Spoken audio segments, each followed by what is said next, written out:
પી વિભાગના તત્વો રિલેટેડ જેડબલઈ અને નીટ માટે ઉપયોગી કેટલાક અગત્યના સવાલો. અને એ સવાલો આપણે બહાર શોધવા જવું પડે તેવું છે નહીં. કારણ કે આપણા ટેક્સ્ટ બુકમાં જે લખાણ સંબંધિત પ્રશ્નો છે, ઇનટેક્સ ક્વેશ્ચન, એ લગભગ આપણે બધા પૂર્ણ કર્યા છે. કોયડાઓ પણ સાથે સાથે બધા સમજતા ગયા છીએ.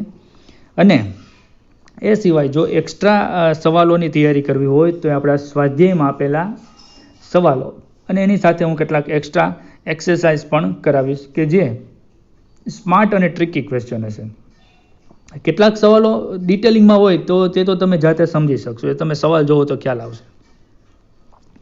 એટલે બાકીના સવાલો આટલું કરો એટલે પી વિભાગ પૂરતું આમ તો આપણું કામ ઘણું બધું થઈ જાય છે. બાકીના MCQ સોલ્વ કરશો તો તમને પણ ઘણી બધી સમજ મળતી રહેવાની છે. તો આની માટે તમારે ટેક્સ્ટબુક તમારી પાસે રાખવાની છે, સ્વાધ્યાય ખુલ્લું રાખવાનું છે, અને એના સવાલો જે આવતા જાય અને સવાલના નંબર આવે ટીક કરતા જવાના છે. આજે 1 થી 25 સુધીના સવાલો પૈકીના મહત્વના જે સવાલો છે એમાંથી આપણે આગળ વધ્યા છીએ. અને તમારે ટીક કરતા જવાના છે, સમજતા જવાના છે અને લખતા પણ જવાના છે. સમજણ વધુ મહત્વની છે. એની માટે જે કોઈ સમૂહના જે કોઈ ટોપિકની વાત આવે એ સમૂહ તમારે ટેક્સ્ટબુકમાં ખોલવાનું, ત્યાં સુધી વિડીયો પોઝ કરી દેવાનો અને એ ટોપિકને જોતો જવાનો. અહીંયા કદાચ એક સવાલ પૂર્ણ કરવા માટે 1 કે 2 મિનિટનો સમય લાગ્યો હોય, પણ તમારે 4 કે 5 મિનિટનો સમય લેવાનો થશે, કેમ કે તમારે એ ટોપિકને ફરીવાર ટેક્સ્ટબુકમાંથી કે તમે લખેલા મટીરિયલમાંથી જોતા પણ વાંચતા જોવાનો છે. એટલે પાકો થતો જવો જોઈએ. તો આ મેં કેવી રીતે તમારે સવાલો તૈયાર કરવા એની રૂપરેખા આપી દીધેલી છે. તો ચાલો આપણે જોઈએ પી વિભાગના તત્વોના જેડબલઈ અને નીટ માટેના ઉપયોગી, ટ્રિકી અને સ્માર્ટ ક્વેશ્ચન્સ.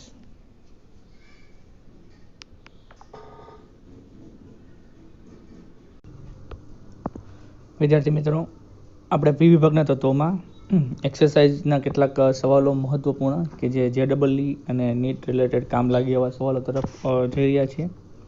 તો એક સવાલ છે, નાઇટ્રોજન +5 ઓક્સિડેશન અવસ્થા દર્શાવે છે, તેમ છતાં પેન્ટાહેલાઇડ સંયોજન બનાવતો નથી, કારણ આપો.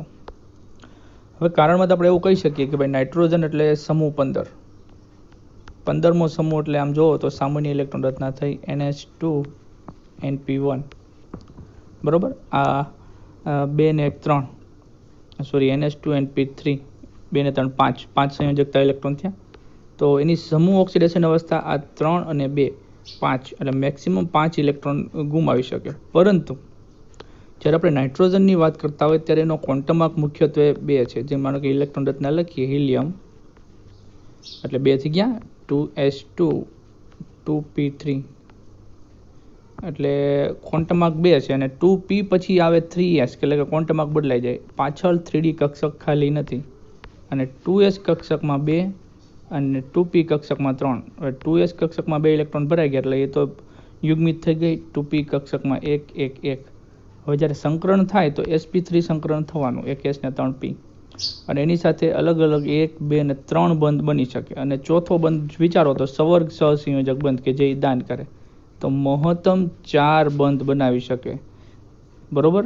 5 બંધ બનાવીને પેન્ટાહેલાઇડ સંયોજન બનાવી શકતું નથી.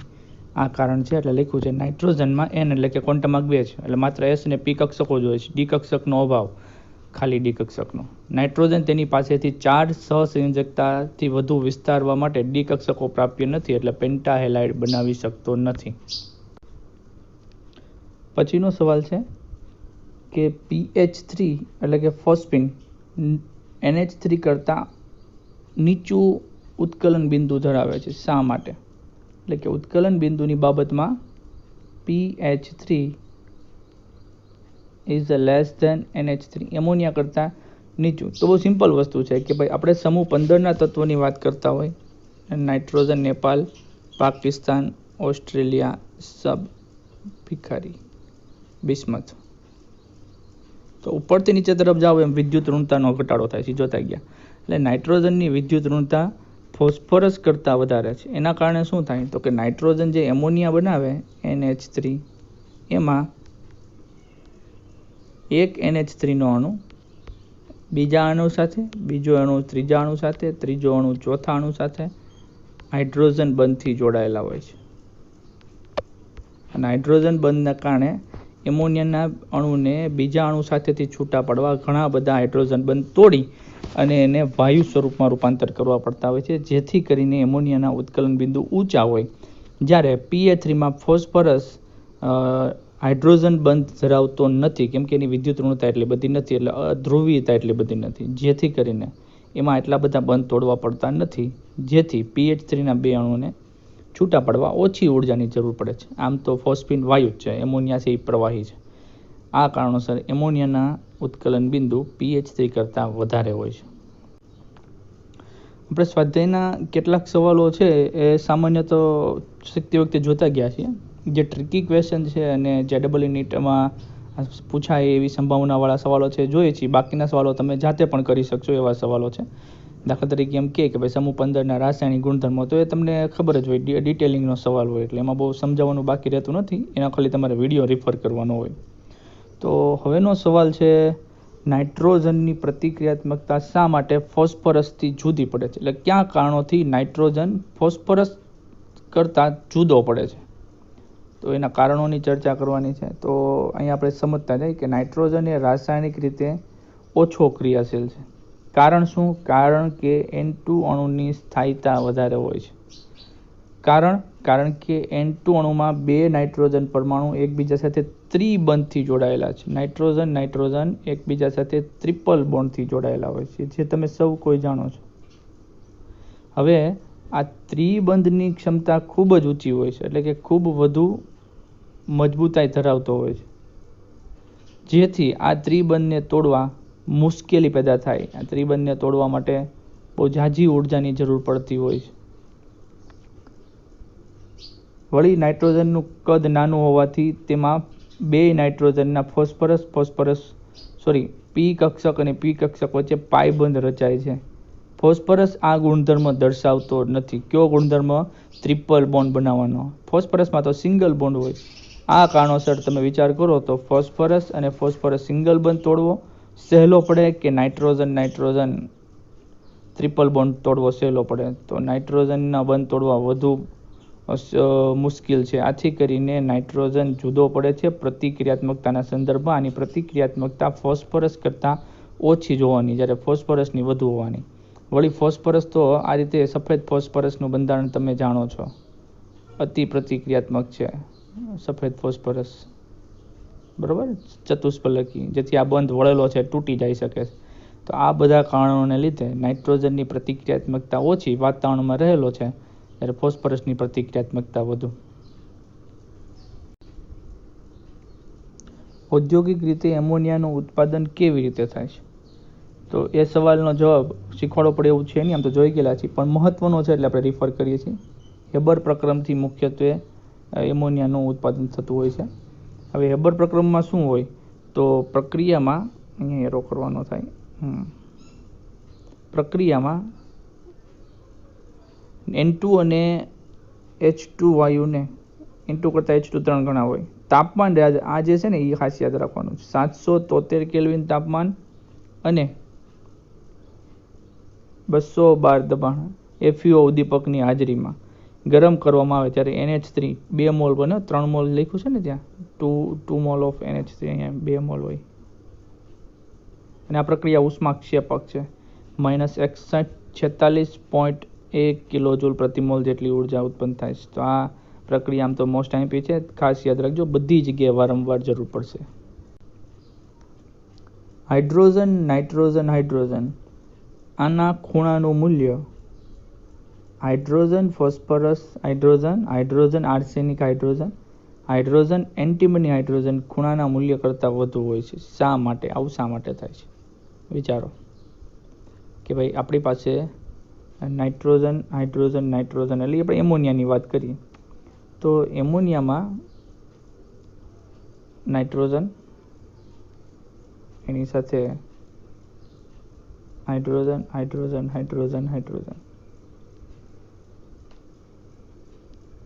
એમોનિયા, બરાબર, ચતુષ્ફલકી NH3 હોય ને, આપણે NH4 પ્લસ બનાવ્યું, નાઇટ્રોજન આ રીતે પિરામિડલ આકાર બને છે. હાઇડ્રોજન અને એક લોન પેર ઇલેક્ટ્રોન હોય છે.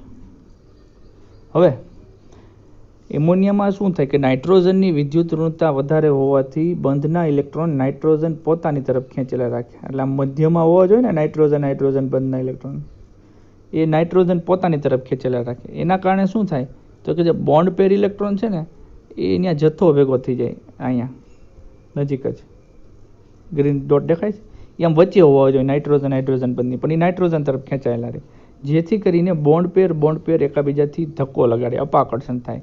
અને ધક્કો લગાડે અપાકર્ષણ થાય ને એના કારણે આ બંધ છૂટા પડે થોડાક, એટલે આ બંધ ખૂણો વધે. કેટલો થાય છે? 107 ડિગ્રી જેટલો થાય છે. આ જે નાઇટ્રોજન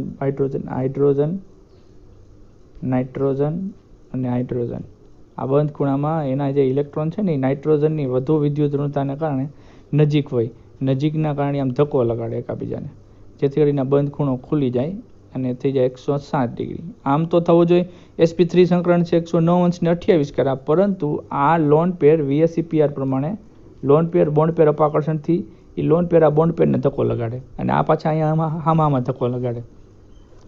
અપાકર્ષણના કારણે એક્ઝેક્ટ વચ્ચેના ગાળામાં 107 ડિગ્રી જેટલા બંધ ખૂણે અટકી જાય. જ્યારે હાઇડ્રોજન ફોસ્ફરસ હાઇડ્રોજન બંધમાં કેવું થાય તો કે એનું બંધારણ NH3 જેવું જ છે, લોન પેર ઇલેક્ટ્રોન વાળું, બરોબર. તો એ બંધારણ દોરીએ, ફોસ્ફરસ 1, 2 અને 3 હાઇડ્રોજન, અને એમાં પણ આવી જ રીતે લોન પેર ઇલેક્ટ્રોન. હવે ફોસ્ફરસની વિદ્યુત ઋણતા એટલી બધી છે નહીં, એટલે બંધના ઇલેક્ટ્રોન અહીં વચ્ચે રહી. એટલે શું કે ભાઈ આ ફોસ્ફરસ હાઇડ્રોજન જે બંધ હોય ને એમાં બંધના ઇલેક્ટ્રોન વચ્ચે રહેવાના કારણે NH3માં જે થતું હતું ને એવું અહીં નહીં થાય, અપાકર્ષણ નહીં થાય. વળી આ લોન પેર ઇલેક્ટ્રોન થી ધક્કો લગાડતો હોય એટલે બંધ ખૂણો સંકોચાય, એટલે 107 કરતાં ઓછો થઈ જાય. કેટલો થઈ જાય? 92 ડિગ્રી. પછી વિદ્યુત ઋણતા ઘટતી જાય, એમ ખેંચાણ ઘટતું જાય એટલે બંધ ખૂણા પણ ઘટતા જાય. પછી આર્સેનિક હાઇડ્રોજન આર્સેનિક હોય તો 91, એન્ટીમની હાઇડ્રોજન હોય તો 90. તો આ કારણોને લીધે એમોનિયામાં જે ઇલેક્ટ્રોન બોન્ડ પેર વચ્ચે અપાકર્ષણ થાય છે, જેથી કરીને બંધ ખૂણા ખુલી જાય છે. તો જોઈએ આપણે શબ્દ શું કહે છે કે હાઇડ્રાઇડ લ્યો, NH3 PA3 આર્સેનિક અને એન્ટીમનીના 3 હાઇડ્રાઇડ, એમાં હાઇડ્રોજન મેટર એટલે કે ધાતુ, અને હાઇડ્રોજન બંધ ખૂણા NH3માં 107, PA3માં 92, SH3માં 91 અને પેલામાં 9. તો આ બંધ ખૂણનો ક્રમ મધ્યસ્થ પરમાણુની વિદ્યુત ઋણતાના સંદર્ભમાં સમજાવી શકાય. નાઇટ્રોજનની વિદ્યુત ઋણતામાં વધારો હોવાથી આસપાસના ઇલેક્ટ્રોન ખેંચાઈ જાય, એટલે નાઇટ્રોજનની આજુબાજુ ઇલેક્ટ્રોન ઘનતા વધારે. આથી નાઇટ્રોજનની આસપાસ ઇલેક્ટ્રોનની જોડ વચ્ચે અપાકર્ષણ થાય. મેં કીધું ને અપાકર્ષણથી આ બંધ ખૂણો ખુલી જાય, જેથી બંધ ખૂણો મહત્તમ. જ્યારે આપણે જાણીએ છીએ કે ઉપરથી નીચે તરફ જાઓ સમૂહમાં વિદ્યુત ઋણતા ઘટી જાય, એટલે આ ઇલેક્ટ્રોન ઘનતાનો ક્રમ પણ ઘટતો જોવા મળે, જેથી કરીને બંધ ખૂણો પણ ઘટતો જોવા મળે. પછીનો સવાલ છે R3P ડબલ બોન્ડ O અસ્તિત્વ ધરાવે છે, જ્યારે R3 ડબલ બોન્ડ O અસ્તિત્વ ધરાવતું નથી, જ્યાં R બરાબર આલ્કાઇલ સમૂહ. આવું શા માટે? તો બહુ સિમ્પલ વસ્તુ છે કે જ્યારે નાઇટ્રોજનના સંદર્ભની વાત કરવામાં આવે તો R3 એટલે કે 3 આલ્કાઇલ સમૂહ જોડાયેલા છે, 1, 2, 3 આલ્કાઇલ સમૂહ, 1 R મિથાઇલ ઇથાઇલ પ્રોપાઇલ ગમે હોય ને, ડબલ બોન્ડ થી O. ટોટલ તમે બંધ ગણો 1, 2, 3, 4 ને 5. તો નાઇટ્રોજન 5 બંધ ધરાવતું નથી, એટલે 5 સંયોજકતા નથી ધરાવતું, કારણ કે એની ડી કક્ષકનો અભાવ. ડી કક્ષક ન હોવાથી આપણે અગાઉ જોઈ ગયા કે મહત્તમ 4 સંયોજકતા ધરાવી શકે. આ કારણે નાઇટ્રોજનના સંદર્ભમાં 5 બોન્ડવાળું સંયોજન R3N સંભવ નથી, જ્યારે ફોસ્ફરસ આર્સેનિક એન્ટીમની બિસ્મથ બધામાં ખાલી ડી કક્ષક છે, એટલે એ સંભવ બનશે. સમજાવો કે NH3 બેઝિક છે, જ્યારે BiH3 માત્ર નિર્બળ બેઝ છે.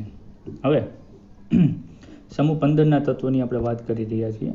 સમૂહ 15ના તત્વોમાં નાઇટ્રોજન થી BiH3 તરફ જાવ એટલે હાઇડ્રાઇડ છે, તો નાઇટ્રોજન કે જેની પાસે જે લોન પેર ઇલેક્ટ્રોન યુગ્મ છે ને, એ લોન પેર ઇલેક્ટ્રોન દાન કરવાની વૃત્તિ મહત્તમ હોય છે. માનો કે H+ હોય તો H+ ને ઇલેક્ટ્રોન યુગ્મ દાન કરવાની વૃત્તિ સરળતાથી દાન કરી શકે છે અને NH4+ આયન બનાવે છે. આપણે કહીએ છીએ ને Sv2 બેઝ કે જે દાન કરે. જ્યારે BiH3 ના સંદર્ભમાં શું થાય કે બિસ્મથ અને 3 હાઇડ્રાઇડ એના જે લોન પેર ઇલેક્ટ્રોન છે એ દાન કરવા કરતાં બિસ્મથ અને હાઇડ્રોજન બંધ લંબાઈ વધી જવાથી એ સમૂહના H+ મુક્ત કરવાની વૃત્તિ દર્શાવે. એટલે કે એની બેઝિકતા તો ઠીક છે, એની એસિડિકતા જોવા મળે છે. એટલે બિસ્મથના હાઇડ્રાઇડ આમ જોવા જાવ તો એસિડિક હોય છે, એટલે બેઝિક તો મંદ જ થયા ને. ત્યારે એની સાપેક્ષે એમોનિયાના હાઇડ્રાઇડ છે એ ઇલેક્ટ્રોન યુગ્મ દાન કરી અને લુઈસના નિયમ પ્રમાણે બેઝ બને છે, જ્યાં આ H+ મુક્ત કરેલા આર્હેનિયસના નિયમ પ્રમાણે H+ મુક્ત કરતા હોય છે. તો આ સામાન્ય આપણો જે સમજવાનો કોન્સેપ્ટ આપણે વાત કરી. હવે વાત કરી શબ્દશઃ તો નાઇટ્રોજનનું કદ નાનું, એના કારણે જે એના અબંધકારક ઇલેક્ટ્રોન યુગ્મ પડ્યું છે એ નાની કક્ષામાં એટલે કે જે 2p સમાયેલા છે, એટલે 2s કક્ષકના 2 ઇલેક્ટ્રોન છે, અને એના કારણે એકમ દીઠ વીજભાર ઘનતા ઊંચી હોય છે. કેમ કે નાનું કદ છે એટલે ઇલેક્ટ્રોન નજીક હોય એટલે એની ઇલેક્ટ્રોનની ઘનતા ઊંચી હોય છે. જ્યારે સમૂહમાં ઉપરથી નીચે તરફ જાઓ એટલે nitrogen, phosphorus, arsenic, antimony, bismuth તરફ જાઓ એમ કદ વધતું જાય છે, એ સમજીએ છીએ. તેથી લાંબા વિસ્તાર સુધી કદ મોટું છે એટલે ઇલેક્ટ્રોન તો દૂર દૂર સુધી વહેંચાયેલા છે, જેથી ઇલેક્ટ્રોનની ઘનતા એટલે ગીચતા ગઠ્ઠો ઓછો હોય. આથી સમૂહ 15ના હાઇડ્રાઇડની ઇલેક્ટ્રોન દાન કરવાની ક્ષમતા ઉપરથી નીચે તરફ જતાં ઘટે. એટલે કે નાઇટ્રોજન જેમ ઇલેક્ટ્રોન દાન કરી અને બેઝિકતા દર્શાવે એવી રીતે બિસ્મથ તરફ જતા જાઓ એમ ઘટતું જાય છે. એટલે ઇલેક્ટ્રોન દાન કરવાની વૃત્તિ તો ઠીક છે, પણ એન્ટીમની અને બિસ્મથ જેના મોટા કદ છે એ H+ આપવાનું ચાલુ કરે, એટલે એનું એસિડિકતા પ્રદર્શિત કરવાનું ચાલુ કરે, એટલે BiH3 તો નિર્બળમાં નિર્બળ બેઝ બને. તો ફોસ્ફરસ એકાબીજા સાથે ટ્રિપલ બોન્ડ ન બનાવતા એકાબીજા સાથે સિંગલ બોન્ડ જ બનાવે. અને દરેક ફોસ્ફરસને તમે ચેક કરો ને તો એ અન્ય 3 ફોસ્ફરસ સાથે જોડાયેલો. જો આ એક ફોસ્ફરસ, બીજા 1 સાથે, 2 સાથે અને 3, એમ દરેક ફોસ્ફરસ 3 ફોસ્ફરસ સાથે જોડાણા. એટલે સિંગલ બોન્ડના કારણે વિસ્તરણ થઈ અને એકથી વધુ બંધ બનાવી શકે, એટલે કે P4 સ્વરૂપે સંભાવના દર્શાવે છે. એટલે સંભાવના એટલે છે જ એમ.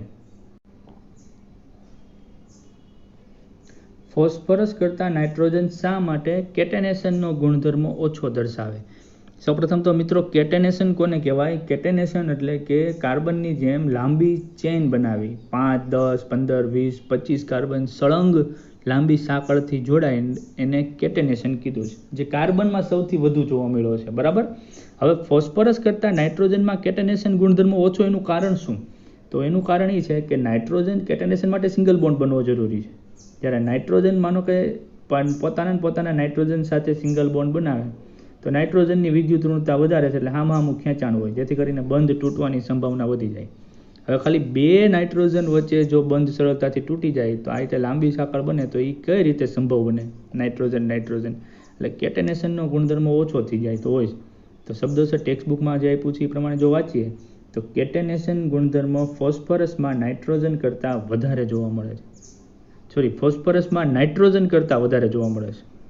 કારણ કે નાઇટ્રોજન એકલ બંધ છે, સિંગલ બોન્ડ છે, એમાં એ ફોસ્ફરસ એક બંધની સરખામણીમાં નિર્બળ છે, કારણ એનું નાનું કદ અને વિદ્યુત ઋણતા. બરોબર ને?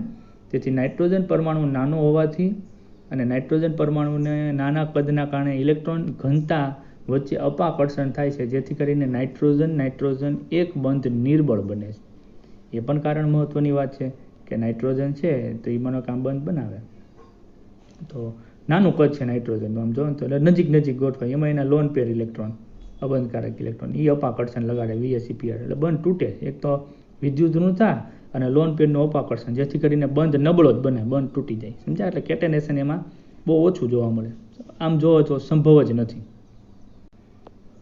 સવાલ છે H3PO3, જેને આપણે ફોસ્ફરસ એસિડ કહીએ છીએ. H3PO4 એટલે ફોસ્ફોરિક, આ ફોસ્ફરસ એસિડ.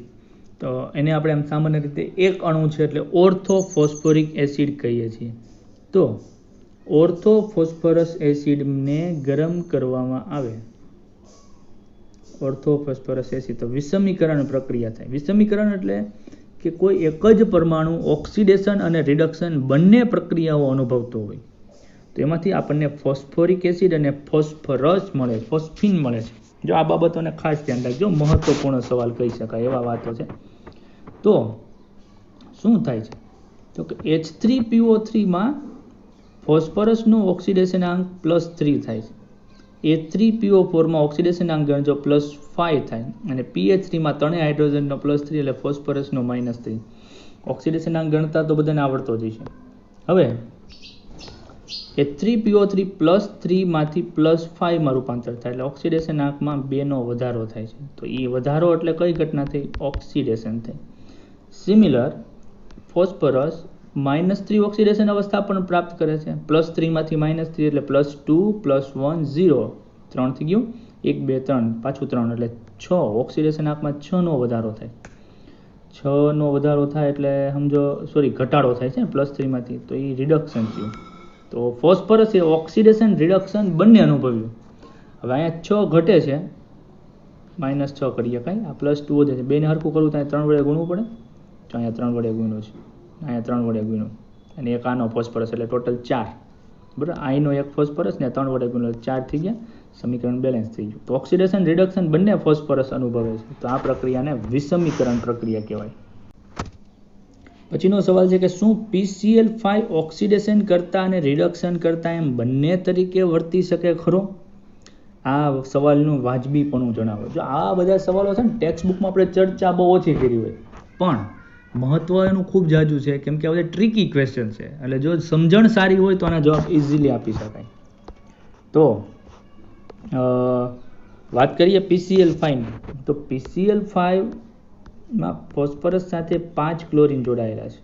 તો અહીંયા ફોસ્ફરસનું ઓક્સિડેશન આંક +5. તો +5 એટલે આ સમૂહ 15 નું તત્વ છે. સમૂહ 15 એટલે સામાન્ય ઇલેક્ટ્રોન રચના NH2NP3. મહત્તમ સંયોજકતા +5 છે અને 5 ઇલેક્ટ્રોન એને ગુમાવી દીધેલા હોય. તો હવે એ ઇલેક્ટ્રોન ગુમાવે તો શું કરી શકે? તો કે 5 ઇલેક્ટ્રોન મેળવી શકે. મેળવી શકે એટલે મેરી એટલે કે રિડક્શન પામી શકે. રિડક્શન પામી શકે એટલે માત્ર ને માત્ર ઓક્સિડેશન કરતા તરીકે જ વર્તી શકે. સમજાય છે મારી વાત? એ માત્ર ને માત્ર ઓક્સિડેશન કરતા તરીકે જ વર્તી શકે. કારણ કે રિડક્શન કરતા તરીકે વર્તવો એનો અર્થ એ હોય કે એને ઇલેક્ટ્રોન ગુમાવવા પડે. ઇલેક્ટ્રોન ઓક્સિડેશન, અને ઓક્સિડેશન થતું હોય એને રિડક્શન કરતા કહેવાય. હવે એને 5 ઇલેક્ટ્રોન તો ગુમાવી દીધેલા છે. હમણાં PCl3 હોત ને તો વિચાર હતો, PCl3 છે એટલે ફોસ્ફરસની ઓક્સિડેશન અવસ્થા +3 છે, તો હજી એ 2 ઇલેક્ટ્રોન ગુમાવી અને +5 બનાવી શકે, તો PCl3 ઓક્સિડેશન કરતા અને રિડક્શન કરતા તરીકે વર્તી શકે. અહીંયા સંભાવના માત્ર એક જ છે. કઈ સંભાવના છે? કે માત્ર ઇલેક્ટ્રોન મેળવી શકે. આથી 5 થી તો વધારે કઈ ઓક્સિડેશન અવસ્થા સમૂહ 15 માં તો સંભવ નથી. તો 5 ઇલેક્ટ્રોન મેળવી રિડક્શન પામી શકે. રિડક્શન પામે એટલે આપણે એને કહીશું ઓક્સિડેશન કરતા.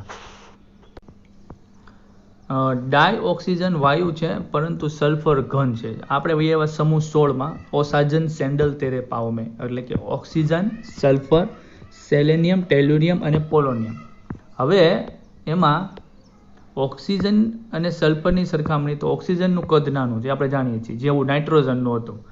નાનું કદ હોવાથી નાઇટ્રોજનની જેમ જ પી પાઈ બંધ રચે છે અને નાઇટ્રોજન ટ્રિપલ બોન્ડ બનાવે, કેમ કે એની સંયોજકતા 3 છે. સમૂહ 16ની સંયોજકતા 2, કેમ કે સંયોજકતા ઇલેક્ટ્રોન 6 2 ઇલેક્ટ્રોન મેળવે. O2 બનાવે. આ ઉપરાંત O2 ઓક્સિજનનું આંતર આણ્વીય જે બળ છે, એટલે કે 2 ઓક્સિજન વચ્ચેના O2 વચ્ચેનું બળ, એ નિર્બળ વાંડરવાસ આકર્ષણ બળ છે, જેથી કરીને ઓક્સિજનના 2 અણુ છૂટા હોય અને વાયુ સ્વરૂપ ધરાવતા હોય છે. એટલે કે O2 અને O2 વચ્ચે નિર્બળ આકર્ષણ છે, એટલે છૂટા રહે, બંધ તૂટી જાય, એટલે મોટા ભાગે એ શું હોય? વાયુ હોય. હવે આગળ ઓક્સિજનના બીજા બળો નિર્બળ વાંડરવાસ બળો છે, જેથી કરીને O2 વાયુ છે. બીજી બાજુ સલ્ફર છે એ દરેક સમૂહમાં જોવા મળશે કે હવે સલ્ફર પ્રથમ તત્વ સિવાયના પછીના તત્વોમાં ડી કક્ષકની હાજરી હોવાથી એ પી પાઈ અથવા તો ડી પાઈ બંધો રચે. પી પાઈ બંધ રચતા નથી, જેથી કરીને એમાં પ્રબળ સહસંયોજક બંધો નથી. આથી તરીકે એના જે બીજા સંયોજનો બનાવે, દાખલા તરીકે સલ્ફર ડાયોક્સાઇડ અથવા તો સલ્ફર વગેરે એ એકાબીજા સાથે મજબૂત બંધનથી જોડાયેલા હોય અને આ કારણોસર એ ઘન સ્વરૂપે જોવા મળે છે, જ્યારે ઓક્સિજન વાયુ સ્વરૂપે જોવા મળે છે. સવાલ છે O માંથી એટલે કે ઓક્સિજનમાંથી O- એટલે કે 1 ઇલેક્ટ્રોન મેળવે અને ઓક્સિજનમાંથી O-2 એટલે કે 2 ઇલેક્ટ્રોન મેળવે, એની માટેના જે ઇલેક્ટ્રોન પ્રાપ્તિ એન્થાલ્પીના મૂલ્યો છે -141 અને 702. તો આ જાણ્યા બાદ તમે કેવી રીતે સમજાવશો કે કિલો જૂલ પ્રતિ મોલ એમ ન હોય, કિલો જૂલ પ્રતિ મોલ નહીં હોય, અહીંયા આવી છે O-2 સ્પીસીસ ધરાવતા ઓક્સાઇડ વધુ બને છે, નહીં કે O- એટલે O-2 એટલે ઓક્સાઇડ ને O- ખાલી O- એટલે પેરોક્સાઇડ. ઇન શોર્ટ એમ કહે છે કે ભાઈ ઓક્સાઇડ વધારે છે ને પેરોક્સાઇડ ઓછા છે, એનું કારણ શું? ઇલેક્ટ્રોન પ્રાપ્તિ એન્થાલ્પીના મૂલ્યો. તો ઇલેક્ટ્રોન પ્રાપ્તિ એન્થાલ્પીનું મૂલ્ય તો 1 ઇલેક્ટ્રોન મેળવવા માટેની જે ઉર્જા છે એ માઇનસમાં છે અને 2 ઇલેક્ટ્રોન મેળવવા માટે થોડુંક વધારે મૂલ્ય છે. તો કઈ રીતે કહી શકો કે ભાઈ O-2 એટલે કે ઓક્સાઇડ સંયોજનો O-1 અને પેરોક્સાઇડ કરતાં વધુ જોવા મળે છે? પછી આગળ સંકેત એટલે કે હિન્ટ આપતા એવું કીધું છે કે સંયોજનોના નિર્માણમાં લેટિસ ઉર્જા અવયવને ધ્યાનમાં લ્યો. તે લેટિસ ઉર્જા અવયવને ધ્યાનમાં લેવું હોય. લેટિસ ઉર્જા એટલે કે જ્યારે માનો કે તમે NaCl ના સ્ફટિકને યાદ કરો, તમે જાણો છો એટલે કેમ Na પછી Cl પછી Na પછી Cl, ઘન અવસ્થામાં આપણે લેટિસ જોઈ ગયા, કેમ સ્ફટિક લેટિસ મજબૂત હોય ને તો સ્ફટિક એ મજબૂત હોય. તો લેટિસ ઉર્જા સંબંધિત જ ધ્યાનમાં રાખવાનું હોય. તો એના શબ્દસહ આપણે વાતોને સમજીએ એટલે સરળ પડે કે ભાઈ કોઈ પણ આયોનિક સંયોજનની સ્થાયીતા તેની લેટિસ એન્થાલ્પી અથવા તો લેટાઇસ એન્થાલ્પી ઉપર હોય છે. જે સંયોજનની લેટાઇસ એન્થાલ્પીનું જેટલું મૂલ્ય વધારે હોય તે વધુ સ્થાયી હોય છે.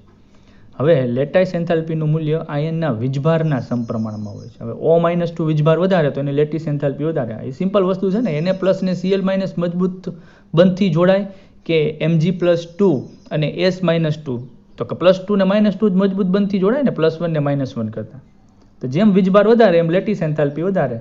જ્યારે ધાતુ આયન ઓક્સિજન સાથે જોડાય એટલે કે મેટલ અને ઓક્સિજન જોડાય ત્યારે લેટાઇસ એન્થાલ્પીમાં O-2 આયન જ્યારે સંકળાયેલો હોય ત્યારે એની લેટાઇસ એન્થાલ્પી O- કરતાં વધારે હોય છે. ઇન શોર્ટ આપણે વાત કરીએ તો માનો કે મેટલ ને ઓક્સિજન જોડાય તો MO બન્યો, તો અહીંયા ઓક્સિડેશન આંક -2, બરાબર. અને મેટલ ને ઓક્સિજન જોડાય MO2, તો અહીં માનો કે -1 છે અને આનો +2 છે. તો અહીંયા લેટાઇસ એન્થાલ્પી વધારે હોય છે, +2 -2 વચ્ચે, +2 અને -1 વચ્ચે લેટાઇસ એન્થાલ્પી ઓછી હોય છે. સમજો છો આ વાતને? એટલે O-2 આયનની લેટાઇસ એન્થાલ્પી O-1 કરતાં ઘણી વધારે હોય છે. આમ ઓક્સાઇડ કે જેની પાસે O-2 આયન સંકળાયેલો છે એ O- કરતાં વધારે સ્થાયી હોય છે. આથી કહી શકાય કે O- એટલે કે પેરોક્સાઇડ આયન કરતાં O-2 એટલે કે ઓક્સાઇડ આયન સહેલાઈથી બને છે. સલ્ફર ડાયોક્સાઇડ કેવી રીતે હવાનો પ્રદૂષક છે? તો આ તો શાબ્દિક પ્રક્રિયાઓ છે કે ભાઈ વાયુ SO2 વાયુ પર્યાવરણને ઘણી રીતે નુકસાન પહોંચાડી શકે છે. સૌથી પ્રથમ કારણ કીધું કે SO2 વાયુ પાણી સાથે સંયોજાય એટલે સલ્ફ્યુરસ અથવા તો સલ્ફ્યુરિક એસિડ બનાવે અને એ એસિડ વર્ષાનું કારણ બનતું હોય છે. કઈ રીતે? તો કે માનો કે આ સલ્ફર ડાયોક્સાઇડ વાયુ છે એ પાણી સાથે સંયોજાણો એટલે પ્રારંભિક રીતે H2, એક સલ્ફર અને ઓક્સિજન 2 ને 1 3, તો આ સલ્ફ્યુરસ એસિડ બનાવ્યું. જો SO2 SO3 માં રૂપાંતર પામે, ઓક્સિડેશન થાય હવાના ઓક્સિજન સાથે, તો H2SO4 સલ્ફ્યુરિક એસિડ બનાવે અને એ સલ્ફ્યુરિક એસિડ હવામાં ભેજના કણો સાથે રહે એટલે આમ હવામાં ભેજ સાથે હોય, વરસાદ પડે એટલે હારોહાર આવે એટલે એસિડ વર્ષા માટે જવાબદાર બનતું હોય છે. અને પછી એ જમીન, છોડ અને મકાનોને નુકસાન કરે. ઉપરાંત ખૂબ ઓછી સાંદ્રતાવાળો SO2 વાયુ પણ મનુષ્યને અસર કરે, તેથી ગળા અને આંખને નુકસાન પહોંચે અને શ્વાસમાં પણ તકલીફ પડે. તમે ડુંગળી સુધારો છો તે શા માટે આપણા આંખમાં ઉડાવી જાય? એનું એ જ કારણ છે કે ડુંગળીમાં રહેલો સલ્ફર, એક્ટિવ સલ્ફર તમે કાપો ત્યારે વાતાવરણના સંપર્કમાં આવે એટલે એ સલ્ફર અને હવાનો ઓક્સિજન જોડાઈને SO2 બનાવે ને SO2 વાયુ છે આંખમાં પહોંચે, આંખના પ્રવાહી સાથે જોડાઈને સલ્ફ્યુરસ એસિડ બને અને આમ એની વાસ પણ આવતી હોય છે, ગંધક. જે વસ્તુ ખાધા પછી મોઢામાંથી ગંધાય છે ને એ બધી સલ્ફરવાળી છે, લસણ, ડુંગળી વગેરે વગેરે. ઓછી સાંદ્રતા હોય તો પણ શ્વાસને અસર કરતું હોય છે. પછી તે છોડ માટે પણ ખૂબ નુકસાન કરતા છે. કોણ? Sulphur dioxide. જે છોડને SO2 યુક્ત વાતાવરણમાં રાખવામાં આવે તેના પાંદડા લાંબા સમય એનો રંગ ગુમાવે છે. આ ઘટનાને ક્લોરોસિસ તરીકે ઓળખવામાં આવે છે. એનો ક્લોરોફિલને અસર કરે, રંજક દ્રવ્યને. આમ થવાનું કારણ SO2ની હાજરીના લીધે ક્લોરોફિલના બંધારણમાં થતી ખરાબ અસર. અને ક્લોરોફિલનો બંધારણ બદલે એટલે એનો રંગ પીળો પણ વયો જાય એટલે પાંદડાનો લીલો રંગ બદલી જાય અને પીળો રંગ જેવો થઈ જતો હોય છે.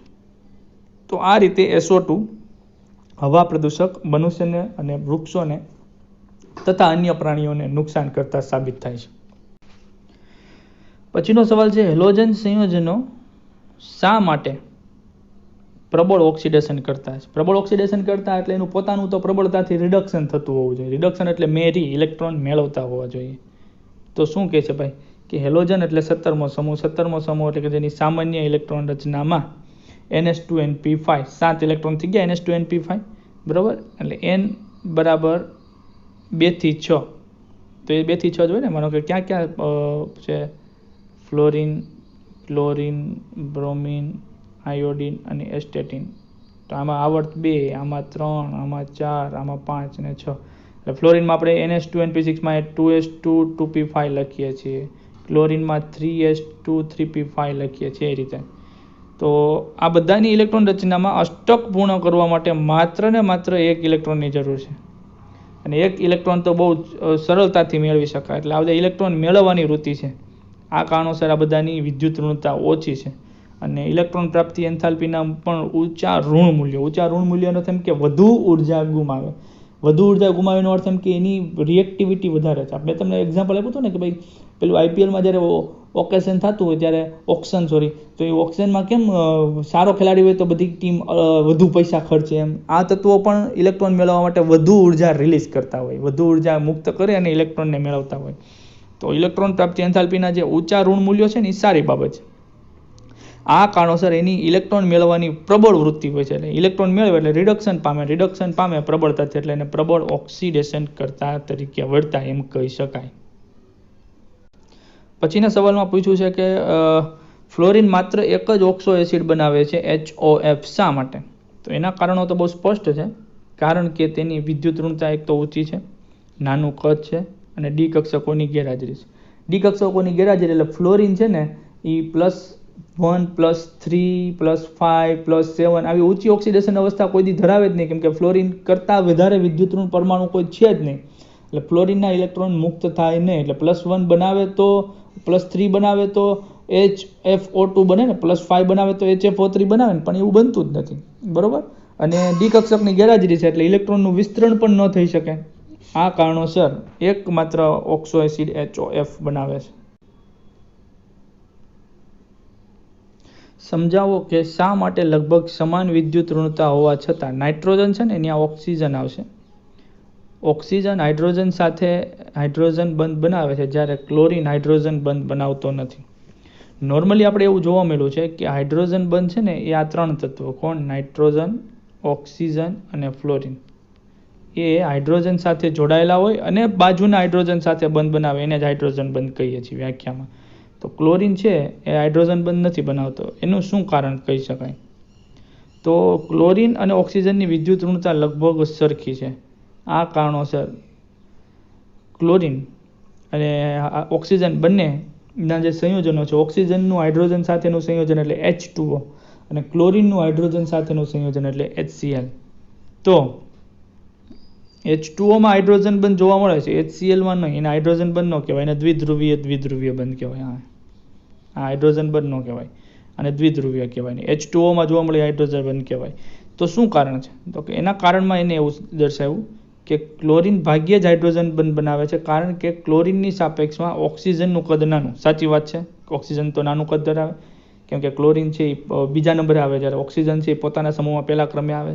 આથી ઓક્સિજનમાં નાના કદથી હોવાથી ઇલેક્ટ્રોન નજીક ગોઠવાયેલા હોય, જેને આપણે કહેશું કે ઊંચી ઇલેક્ટ્રોન ઘનતા, જેથી કરીને એ હાઇડ્રોજન બંધ બનાવવાની વૃત્તિ દર્શાવે છે. જ્યારે ક્લોરિનમાં ઇલેક્ટ્રોન છૂટા ગોઠવાયેલા હોય, તેથી એની હાઇડ્રોજન બંધ બનાવવાની વૃત્તિ ઓછી હોય છે. સવાલ છે, હેલોજન તત્વો શા માટે રંગીન હોય છે? લગભગ બધા જ હેલોજન તત્વો એટલે કે ફ્લોરિનથી આયોડિન સુધીના તત્વો રંગીન હોય છે. એનું કારણ છે કે એની પાસે રહેલો એક અયુગ્મિત ઇલેક્ટ્રોન દ્રશ્યમાન વિભાગ એટલે કે જાનીવાલી પીનારા વિભાગના કિરણોનું શોષણ કરે છે, જે બાહ્યતમ કક્ષામાં રહેલા એક ઇલેક્ટ્રોનને ઉચ્ચતમ કક્ષામાં વહન કરવા પર અસર કરે છે. એટલે ત્યાં શું થતું હોય કે માનો કે આ હેલોજનનું માનો કે આ કેન્દ્ર હોય ધન વીજભારિત, અલગ અલગ કક્ષકોમાં જે ઇલેક્ટ્રોન હોય એમાં સંયોજકતા ઇલેક્ટ્રોન જે કોઈ હોય એની ઉપરની કક્ષામાં અહીંયા જાય અને એની માટે આવતા દ્રશ્યમાન વર્ણપટના માનો કે લાલ રંગની આવૃત્તિનું શોષણ કર્યું. હવે ઉપરની કક્ષામાં ગયા વધુ સમય માટે ન રહી શકે એટલે પુનઃ પાછો મૂળ અવસ્થામાં કક્ષામાં આવે એટલે શોષાયેલી ઉર્જા પાછી રિલીઝ કરે. એટલે થોડાક સમય પછી તમને જાનીવાલી પીનારામાંથી રાતા રંગનું શોષણ કર્યું, બાકી રંગના શોષણ નહોતું કર્યું. એટલે પછી થોડાક સમય પછી રાતો રંગ જે ઉત્સર્જિત કરે એના કારણે હેલોજન તમને રાતા રંગનું દેખાતું હોય છે. તો બસ આ જ રીતે આથી વહન કરવા માટે દરેક હેલોજન જુદી જુદી ઉર્જાનું શોષણ કરતો હોય છે કે ભાઈ નીચેના સ્તરમાં રહેલા ઇલેક્ટ્રોનને ઉપલા સ્તરમાં જવા માટે જે ઉર્જાની જરૂર હોય ડેલ્ટા એચ એન્થાલ્પી આ પોતાની કક્ષામાં એ ઉપરની કક્ષામાં એટલી અલગ અલગ રંગોનું શોષણ કરે અને શોષાયેલી પછી પરત ફરે એટલે શોષાયેલી ઉર્જાને મુક્ત કરે એટલે રંગીન દેખાતા હોય છે. જેથી દરેક હેલોજન તત્વો જુદા જુદા રંગ દર્શાવે છે. જેમ કે ફ્લોરિન છે પીળો, O2 છે લીલાશ પડતો પીળો, O2 નહીં Cl2, ત્યાં Cl2 લખજો, Br2 એટલે લાલ અને I2 એટલે જાંબલી રંગ દર્શાવતો હોય છે. અને રંગ ખાસ યાદ રાખજો, ફ્લોરિન પીળો, ક્લોરિન Cl2 લીલાશ પડતો પીળો, Br2 લાલ અને I2 જાંબલી. પછીનો સવાલ છે F2 અને Cl2 ની પાણી સાથેની પ્રક્રિયા લખો. તો બંને પાણી સાથે અલગ અલગ રીતે પ્રક્રિયા કરે છે. કઈ રીતે પ્રક્રિયા કરે છે બાબતને ધ્યાનમાં દેજો. ક્લોરિન અને H2O વચ્ચેની પ્રક્રિયા છે તો H2Oમાં માનો કે આ રીતે બને H+ અને OH-, અને ક્લોરિનમાંથી માનો કે બને Cl+ અને Cl-. તો H અને Cl એટલે HCl હાઇડ્રોક્લોરિક એસિડ અને HOCl એટલે જેમાં ક્લોરિનનો ઓક્સિડેશન અંક +1 એટલે હાઇપોક્લોરસ એસિડ બનાવે. તો આ પ્રક્રિયા તો સરળ છે માનો કે. હવે ફ્લોરિન સાથેની પ્રક્રિયા, તો ફ્લોરિન અને H2O સાથેની પ્રક્રિયા અલગ રીતની છે કે જેમાં વધુ વિદ્યુત ઋણતાવાળો ફ્લોરિન એ હાઇડ્રોજનને પોતાની તરફ આકર્ષી લે એટલે હાઇડ્રોજન અને ફ્લોરિન જોડાઈ જાય અને HF બનાવે તો એ ઓક્સિજન મુક્ત કરે.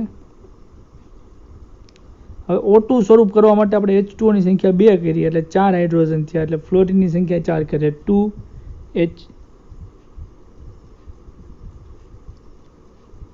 2F2 એટલે 4 HF અને O2 વાયુ બનાવે. તો અહીંયા ઓક્સિજન મુક્ત કરે છે H2O માંથી એટલે રિડક્શનની પ્રક્રિયા થઈ ગણાય, બરોબર. અને અહીંયા હાઇડ્રોજન મેળવે છે એટલે એ ઘટના પણ શું થઈ, રિડક્શનની પ્રક્રિયા થઈ.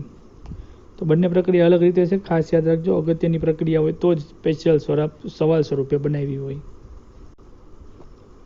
પછીના સવાલમાં કહે છે કે તમે HCl માંથી Cl2 અને Cl2 માંથી HCl કઈ રીતે બનાવશો. બે પ્રકારની પ્રક્રિયાઓ કીધી, માત્ર પ્રક્રિયા અલગ. તો HCl માંથી Cl2 બનાવવા માટે તમારે નજર સમક્ષ પ્રક્રિયા છે એટલે તો વાંધો નહીં, યાદ આવી જાય. ડેકન વિધિ કે જેમાં HClની O2 સાથે પ્રક્રિયા કરવાની છે અને પ્રક્રિયામાં ઉદ્દીપક તરીકે CuCl2 લેવાનો છે. ત્યાં CaCl2 લખ્યું, સુધારી લેજો તમે લખો, એમાં CuCl2 લેવાનું છે, બરોબર.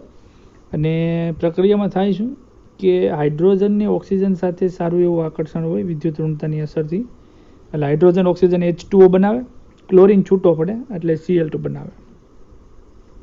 ઓક્સિજન 2 છે એટલે હાઇડ્રોજન 4 લેવા માટે મેં 4HCl કર્યા એટલે H2O અને એના કારણે 4 ક્લોરિન એટલે 2Cl2 બનાવે. અને Cl2 ને પાણીમાં નાખો, હજી આપણે આની પહેલાના સવાલમાં જોયું HCl અને HOCl બનાવે. એન બાર્ટલેટ એટલે કે નીલ બાર્ટલેટ ઝેનોન અને PtF6 વચ્ચે પ્રક્રિયા કરાવવા માટે શા માટે પ્રેરિત થયા. એટલે ઝેનોન અને PtF6 પ્લેટિનમ હેક્ઝાફ્લોરાઇડ વચ્ચે શા માટે પ્રક્રિયા કરાવી.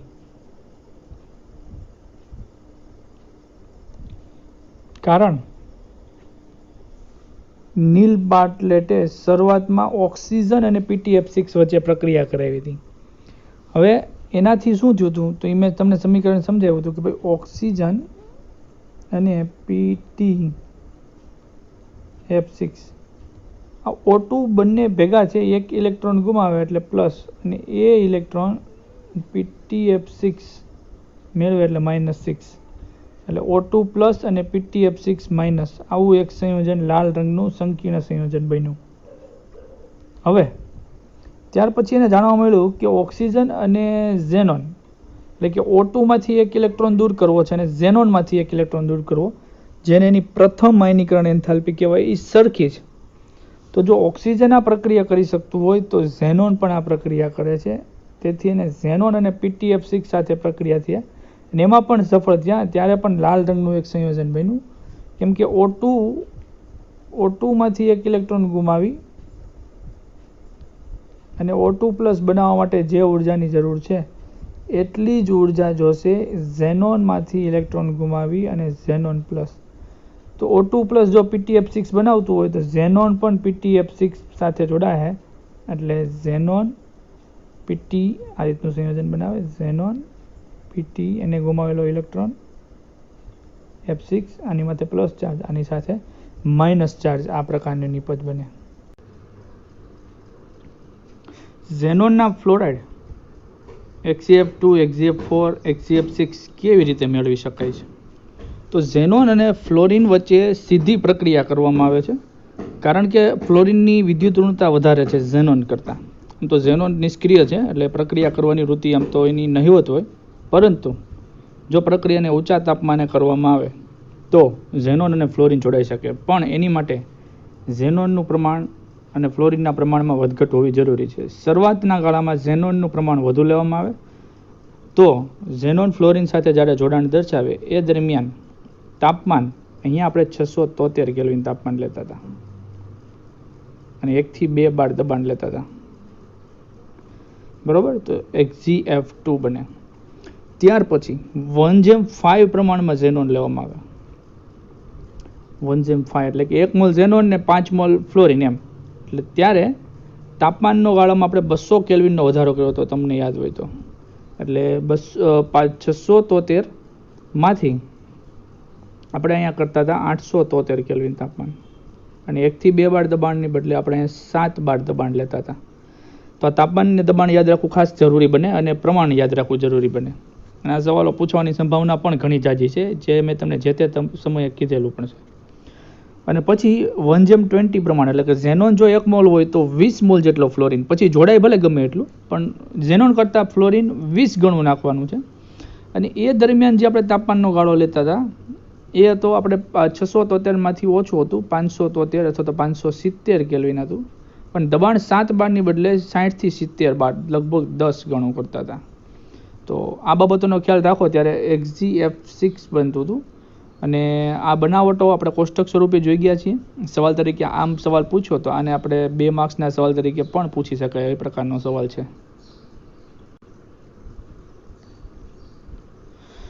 કયા તટસ્થ અણુ સાથે ClO- સમ ઇલેક્ટ્રોનીય છે, એટલે કે જેમાં ઇલેક્ટ્રોનની સંખ્યા સરખી છે, અને એ તટસ્થ અણુ એટલે કે શું તે લુઈસ બેઝ છે.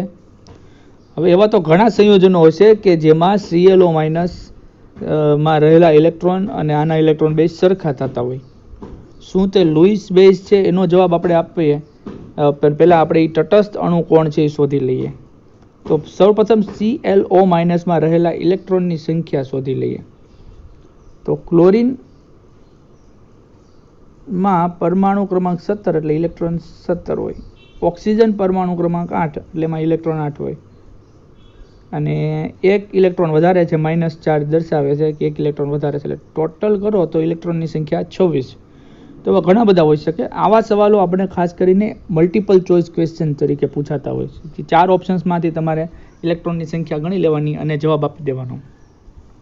પણ અહીંયા આપણને હેતુલક્ષી સવાલ તરીકે પૂછ્યું છે.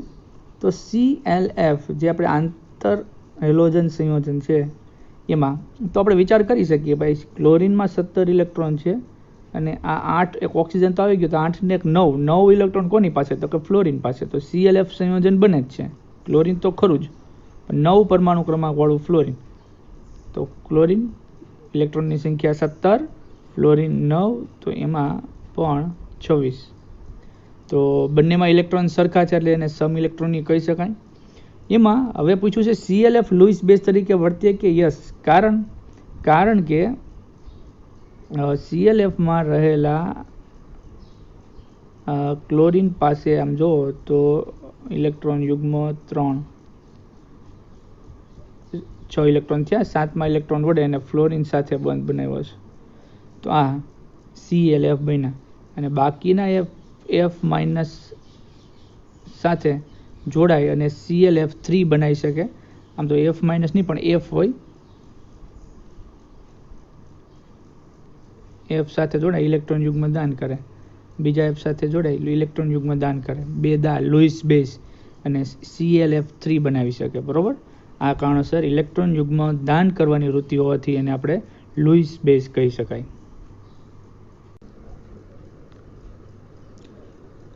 આપણો સવાલ છે, નીચે દર્શાવેલ દરેક જૂથને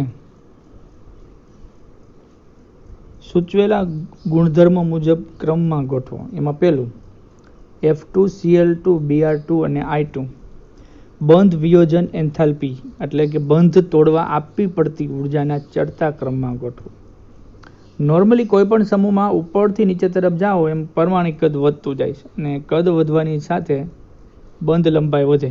બંધ લંબાઈ વધે એટલે બંધ ટૂંકો બને, બંધ ટૂંકો બને એટલે બંધ વિયોજન એન્થાલ્પી ઘટે. પણ ફ્લોરિનની બંધ વિયોજન એન્થાલ્પી ક્લોરીન અને બ્રોમિન કરતાં ઓછી છે. એનું શું કારણ છે? ફ્લોરિન બંધ છે F2, આ બંધમાં તાણ હોય કારણ કે વિદ્યુત ઋણતા વધારે. વળી પાછું ફ્લોરિનનું કદ નાના કદના કારણે એના જે લોન પેર ઇલેક્ટ્રોન હોય ને બે પાસે 3 અબંધકારક, એની વચ્ચે અપાકર્ષણ પણ થાય, જેથી કરીને ફ્લોરિન બંધ નબળો બની જતો હોય, જેથી ઝડપી તૂટી જતો હોય છે. આ કારણોને લીધે ફ્લોરિન નાનું કદ, ઊંચી વિદ્યુત ઋણતા, આ કારણોસર બંધ એન્થાલ્પી ઓછી હોય છે કોની કરતાં? ક્લોરીન અને બ્રોમિન કરતાં. તો ક્રમ ગોઠવાનું મન થાય તો કયા રીતનો ક્રમ ગોઠવીશું આપણે? તો સૌથી ઊંચી બંધ એન્થાલ્પી ક્લોરીન, પછી આવશે બ્રોમિન અને એની પછી ફ્લોરિન આવશે અને સૌથી છેલ્લે આવશે આયોડિન. કારણ કે આયોડિનનું કદ મોટું એટલે બંધ લંબાઈ વધારે. આયોડિનના કેન્દ્રથી આયોડિનના કેન્દ્ર વચ્ચેનું અંતર જેને આપણે બંધ લંબાઈ કહેશું, આ બંધ લંબાઈ સિંગલ બોન્ડ જ છે, આપણે ખાલી ઘૂંટું છું. બંધ લંબાઈ વધારે છે અને વધુ બંધ લંબાઈ હોવાના કારણે જલ્દી બંધ તૂટી જાય, બંધ તોડવો સહેલો છે. આ કારણોસર આયોડિન સૌથી છેલ્લે આવશે. એટલે આ ક્રમ ખાસ યાદ રાખજો, ભૂલાય નહીં.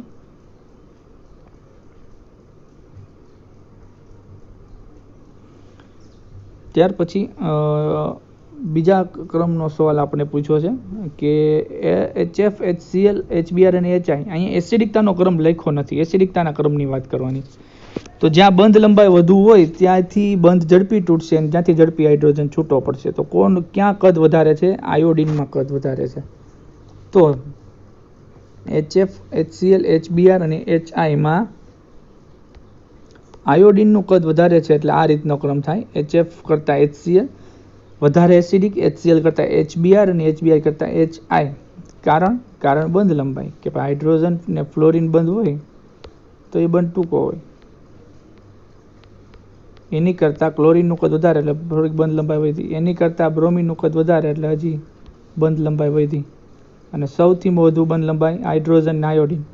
જેથી કરીને બંધ નબળો, ઝડપથી બંધ તૂટે, ઝડપથી H+ છૂટો પડે. જે ઝડપથી H+ આપે વધુ એસિડિક કહેવાય. આથી HI છે એ સૌથી વધુ પ્રબળ એસિડિક ગુણધર્મ ધરાવે છે એવું કહી શકાય. અને પછીના ક્રમે સવાલ આપણે પૂછ્યો છે NH3, PH3, ASH3, SbH3 ને BiH3. આ નેપાલ, પાકિસ્તાન, ઓસ્ટ્રેલિયા, સભ્યખારી 15મો સમૂહ છે અને એના હાઇડ્રેટ છે. તો બેઝિક પ્રબળતાનો ચડતો ક્રમ, બસ તો એ જ વસ્તુ જોવાની છે કે ક્યાંથી હાઇડ્રોજન ઝડપથી મુક્ત ન થાય. કેમ કે જો હાઇડ્રોજન ઝડપથી મુક્ત થાય તો એ એસિડિક થઈ ગયું. તો નાઇટ્રોજનથી બિસ્મથ તરફ જઈએ આપણે એમ પરમાણુનું કદ વધે એટલે ઇલેક્ટ્રોન છૂટા દૂર ગોઠવાય એટલે ઘનતા ઘટે, ઇલેક્ટ્રોનની ઘનતા ઘટતી જાય એટલે બિસ્મથનું કદ અને ઇલેક્ટ્રોનની ઘનતા વધુ હોવાના કારણે બિસ્મથ સરળતાથી ઇલેક્ટ્રોન દાન ન કરી શકે. એના બદલામાં આપણે અગાઉ પણ ચર્ચા કરી ગયા છીએ કે બિસ્મથ સમૂહનો હાઇડ્રોજન છૂટો પાડે, એસિડિક ગુણધર્મ વધારે થાય, બરોબર. એટલે બિસ્મથ ને એન્ટીમની આ બે જે હું ગ્રીન કરું છું ને ભાગ, એ તો સમૂહનો એસિડિક ગુણધર્મ, કેમ કે એનું કદ વધારે છે, હાઇડ્રોજન છૂટા પડે. જ્યારે NH3 અને PH3 હાઇડ્રોજન મેળવવાની વૃત્તિ, જો PH3 છે હાઇડ્રોજન મેળવે એટલે બ્રોન્સ્ટેડ બેઝ, બરોબર, PH4+, અને NH3 છે એ હાઇડ્રોજન મેળવે તો NH4+ બનાવે, બરોબર. તો આ કારણોથી બેઝિકતા NH3 ની વધારે, પછી PH3, પછી ASH3, અને બેઝિકતા ધીમે ધીમે ધીમે નાઇટ્રોજનથી બિસ્મથના હાઇડ્રેટ તરફ જાવે એમ ઘટતી જાય છે. સવાલ છે, નીચેના પૈકી ક્યુ સંયોજન અસ્તિત્વ ધરાવતું જ નથી? તો ઓપ્શન્સ ઉપર નજર કરી તો ખ્યાલ આવે કે ક્યાં ક્યાં સંયોજનો આપણે શીખવામાં આવ્યા. તો XCF4 શીખવામાં આવ્યું, યસ. XCF2 શીખવામાં આવ્યું, XCF6 શીખવામાં આવ્યું. NeF2 આવું કંઈ શીખવામાં આવ્યું એવું યાદ આવે ખરું? NeF2 નિયોન, કેમ કે હિલિયમ, નિયોન અને આર્ગોન આ ત્રણ એવા તત્વો છે કે જે કોઈ રાસાયણિક પ્રક્રિયા કરતા જ નથી. તો નિયોન છે એ ફ્લોરિન સાથે જોડાય એવું કોઈ સંયોજન જોવા મળતું નથી. ઇટ મીન્સ કે એ અસ્તિત્વ ધરાવતું નથી. પછીનો સવાલ છે કે એક એવા ઉમદા વાયુ સ્પીસીઝના સૂત્ર આપો અને એના બંધારણનો વર્ણન કરો કે જે નીચેના સ્પીસીઝ સાથે સમબંધારણીય હોય, એટલે કે જેના બંધારણ અને આના બંધારણ બે સરખા થતા હોય. તો પહેલાં તો આપણે મૂળ આપેલ સંયોજનના બંધારણ વિશે પણ ચર્ચા કરવી પડે. ICl4- એટલે આયોડિન સાથે 4 ક્લોરિન છે અને -4 છે. તો ICl4- નું બંધારણ કેવું છે એ પહેલાં આપણે જોવું પડશે. તો એમાં આપણે સૂત્ર લગાડવું પડશે આપણું N=1/2. મધ્યસ્થ પરમાણુ આયોડિન થાય. આયોડિન એટલે 17મા સમૂહનું તત્વ, એટલે 7 + 4 ક્લોરિન. 4 ક્લોરિન એટલે એકલ બંધથી જોડાયેલા 4 ક્લોરિન. ધન વીજભાર 0 પણ માથે ઋણ વીજભાર છે એટલે +1. સૂત્ર આપણે શીખી ગયા. તો 7 ને 4 11 ને 12/2 એટલે 6. 6 એટલે કયું સંકરણ થાય? sp3d2. 3 ને 2 5 ને 6 sp3d2 સંકરણ થવું જોઈએ, બરોબર. sp3d2 અહીં હું સાઈડમાં લખી લઉં છું. એવું તો કયું સંયોજન છે કે જેમાં sp3d2 સંકરણ છે? વળી sp3d2 સંકરણ અને એનો આકાર ICl4 નો આકાર. તો આકાર માટે પહેલા લોન પેર ઇલેક્ટ્રોન ગણવા પડશે. લોન પેર ઇલેક્ટ્રોન બરાબર n ની વેલ્યુ કેટલી એવી? 6 માઇનસ એકલ બંધથી 4 ક્લોરિન, ડબલ બંધથી કોઈ છે નહીં, 6 માંથી 4 2. એવું કયું સંયોજન છે કે જેમાં sp3d2 સંકરણ હોય અને 2 લોન પેર ઇલેક્ટ્રોન હોય? આપણે કોષ્ટક શીખ્યા હતા. તો એવું સંયોજન આપણને ખ્યાલ છે અથવા તો ખ્યાલ હોવો જોઈએ, XCF4, કે જેમાં સંકરણ sp3d2 છે, કોષ્ટક લખાયું હતું છેલ્લા વિડીયો લેક્ચરમાં, અને લોન પેર ઇલેક્ટ્રોન 2 છે, અને એના કારણે એનો આકાર જો આવો થતો હતો. આ રહ્યા 2 લોન પેર ઇલેક્ટ્રોન, બરોબર, અને 4 ફ્લોરિન, 1 2 3 4, કે જે ICl4 સાથે સમબંધારણીય છે. તો પહેલાં ICl4માં શું છે એ શોધતા આવડે, અને ત્યારબાદ એની જેવું કોણ છે યાદ આવે ત્યારે આનો જવાબ મળે. એટલે એક સવાલ આમ જોવો તો 2 માર્ક્સનો થાય. પછીનું સંયોજન કીધું છે IBr4-. IBr4- નું પાછું આપણે ગણતરી કરવી પડશે. તો આ એની માટે આપણે n ની વેલ્યુ શોધીએ. N=1/2 iodine. આયોડિન એટલે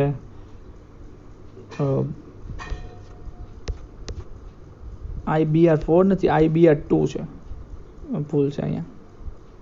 આયોડિન એટલે 17મો સમૂહ, એટલે 7 + 2 બ્રોમિન. 4 બ્રોમિન લખાઈ ગયા છે પણ 2 બ્રોમિન, એટલે એકલ બંધથી જોડાયેલા 2 બ્રોમિન 2. ધન વીજભાર 0 પણ ઋણ વીજભાર 1 છે. એટલે 7 ને 2 9 ને 1 10, 10/2 એટલે 5. 5 એટલે કેવું સંકરણ થાય?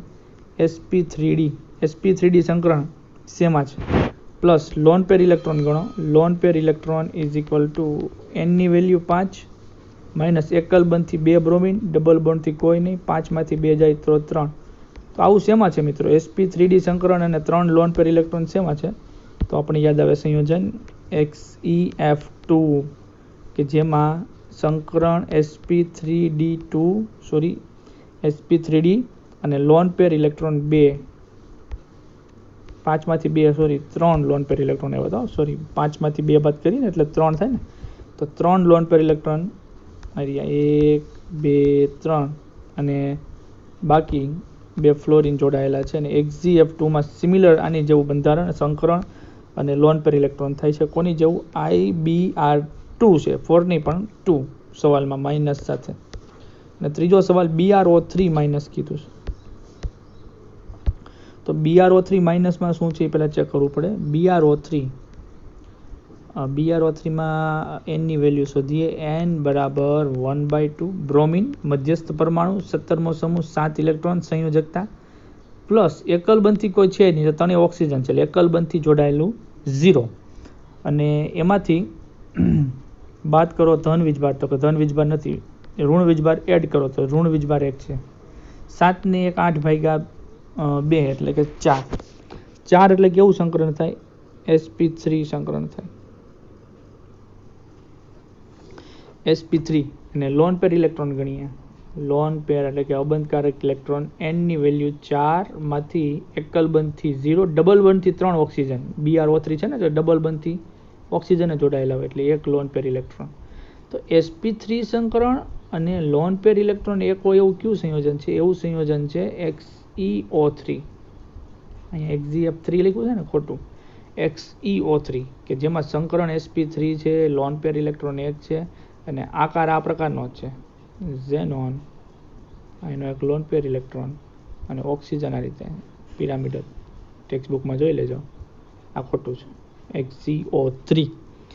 તો પિરામિડલ બંધારણ થઈ ગયું, પિરામિડલ, આ પિરામિડ તળિયું અને ઉપર આ ટોચના ભાગે ઝેનોન. તો આ રીતે સવાલ સોલ્વ કરવાના છે, ઇઝી સવાલ છે. મેં કોષ્ટક તમને કરાવ્યું છે અને મેં તમને કીધું હતું પણ ખરું કે ભાઈ અગત્યનું છે કોષ્ટક ખૂબ જ. સવાલ છે ઉમદા વાયુઓ શા માટે પ્રમાણમાં મોટા આણ્વીય કદ, એટલે ઉમદા વાયુઓ એટલે helium, neon, argon, krypton, xenon ના આણ્વીય કદ મોટા શા માટે હોય છે? તો એના કારણ સ્વરૂપે શું લખ્યું છે કે ઉમદા વાયુઓ છે એ અણુ બનાવતા નથી, કેમ કે એ પ્રક્રિયા જ કરતા નથી, એ મુક્ત રહે. હિલિયમ તો હિલિયમ જ હોય, He જ હોય, કોઈ સાથે જોડાય નહીં, He2 કે એ હાઇડ્રોજન, લિથિયમ, ફ્લોરિન કોઈ આરે નથી જોડાતા. કારણ કે નિષ્ક્રિય વાયુ તેની આણ્વીય ત્રિજ્યા એ વાન્ડરવાલ્સ ત્રિજ્યા જેટલી હોય છે, એની આણ્વીય ત્રિજ્યા અને વાન્ડરવાલ્સ ત્રિજ્યા બે સરખી હોય છે.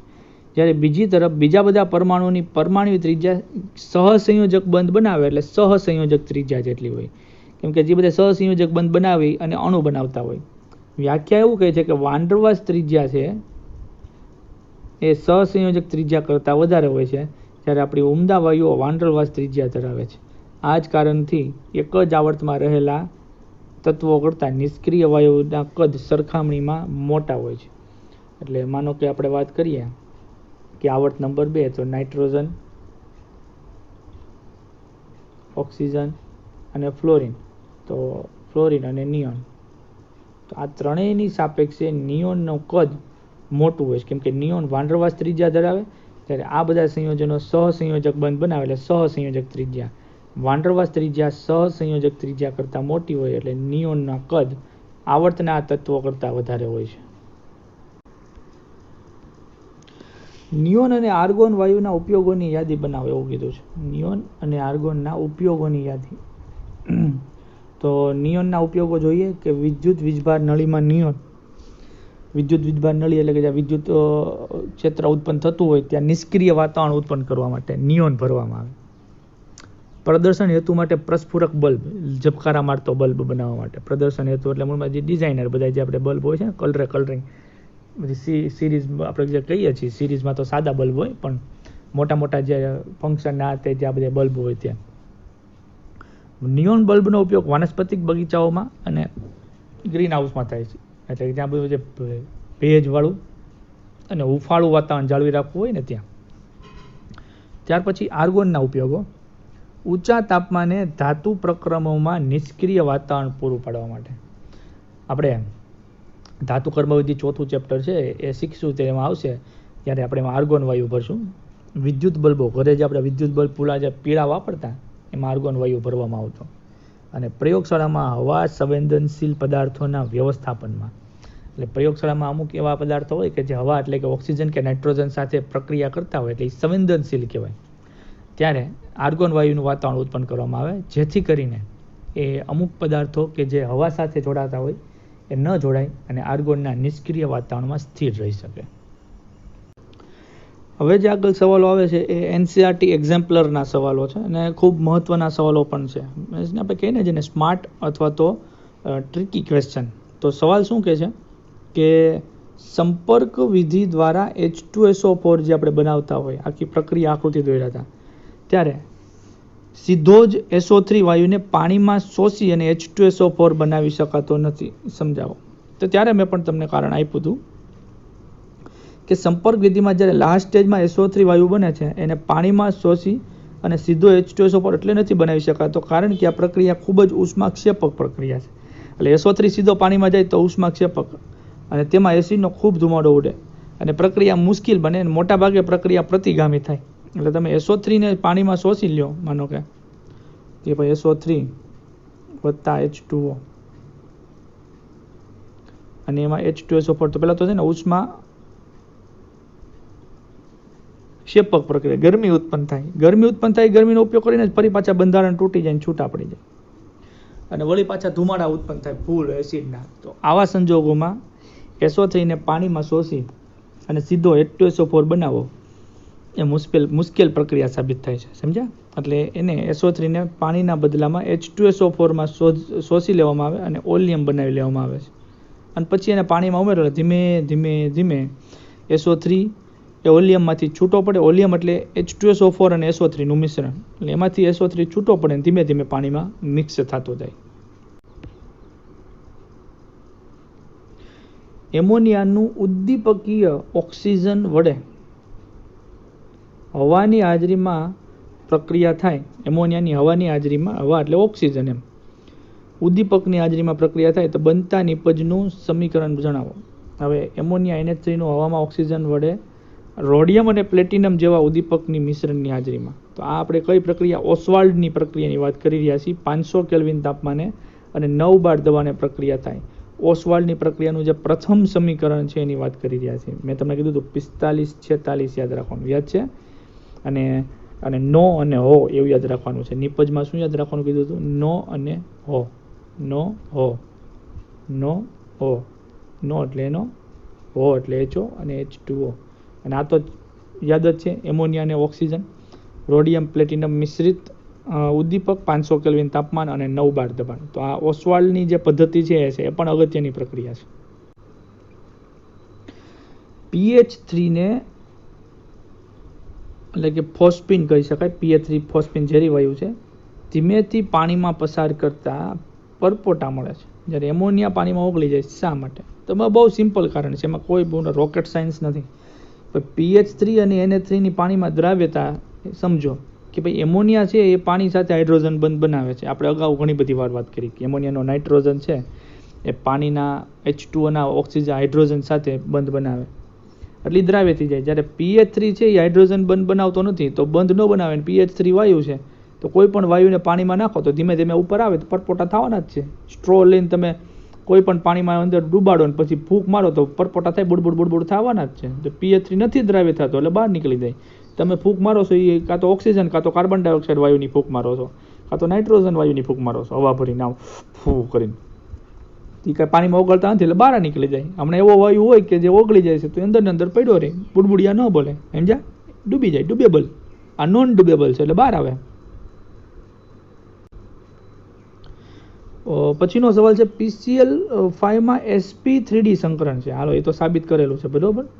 છતાં પણ બધા ફોસ્ફરસ ક્લોરીન બંધ સરખા નથી હોતા. એનું કારણ, યોગ્ય કારણ સમજૂતી સાથે જણાવો. સમજાઈ દે. હવે PCl5માં sp3d સંકરણ છે એટલે ત્રિકોણીય દ્વિપિરામિડલ આકાર છે, જે નીચે દોર્યો તમે જોઈ શકો. એમાં 2 ફોસ્ફરસ ક્લોરીન બંધ અક્ષીય હોય છે. અક્ષીય એટલે અક્ષ સાથે, આમ x અક્ષ સાથે આ ફોસ્ફરસ અને 2 ક્લોરીન, અક્ષીય બંધ કહેવાય. જ્યારે અન્ય 3 ફોસ્ફરસ ક્લોરીન બંધ અક્ષમાં ન હોય તેવા નિરક્ષીય હોય છે. તેથી 2 પ્રકારની બંધ લંબાઈ જોવા મળે. અક્ષીય બંધ લંબાઈ કે 240 પાઇકોમીટર છે અને નિરક્ષીય બંધ લંબાઈ કે જે 202 પાઇકોમીટર છે. અક્ષીય છે એ સમતલ સાથે 90 ડિગ્રીનો ખૂણો બનાવે એટલે એ અક્ષીય ફોસ્ફરસ ક્લોરીન આમ સમતલની બહાર નીકળતા હોય 90 ડિગ્રીના ખૂણે, નીચેનું પણ 90 ડિગ્રીના ખૂણે હોય. જ્યારે નિરક્ષીય છે એકબીજા સાથે ત્રિકોણમાં છે એટલે 60 ડિગ્રીનો ખૂણો થતો હોય. બરોબર, એટલે 60 ડિગ્રીના ખૂણે ગોઠવાયેલા હોય. સોરી,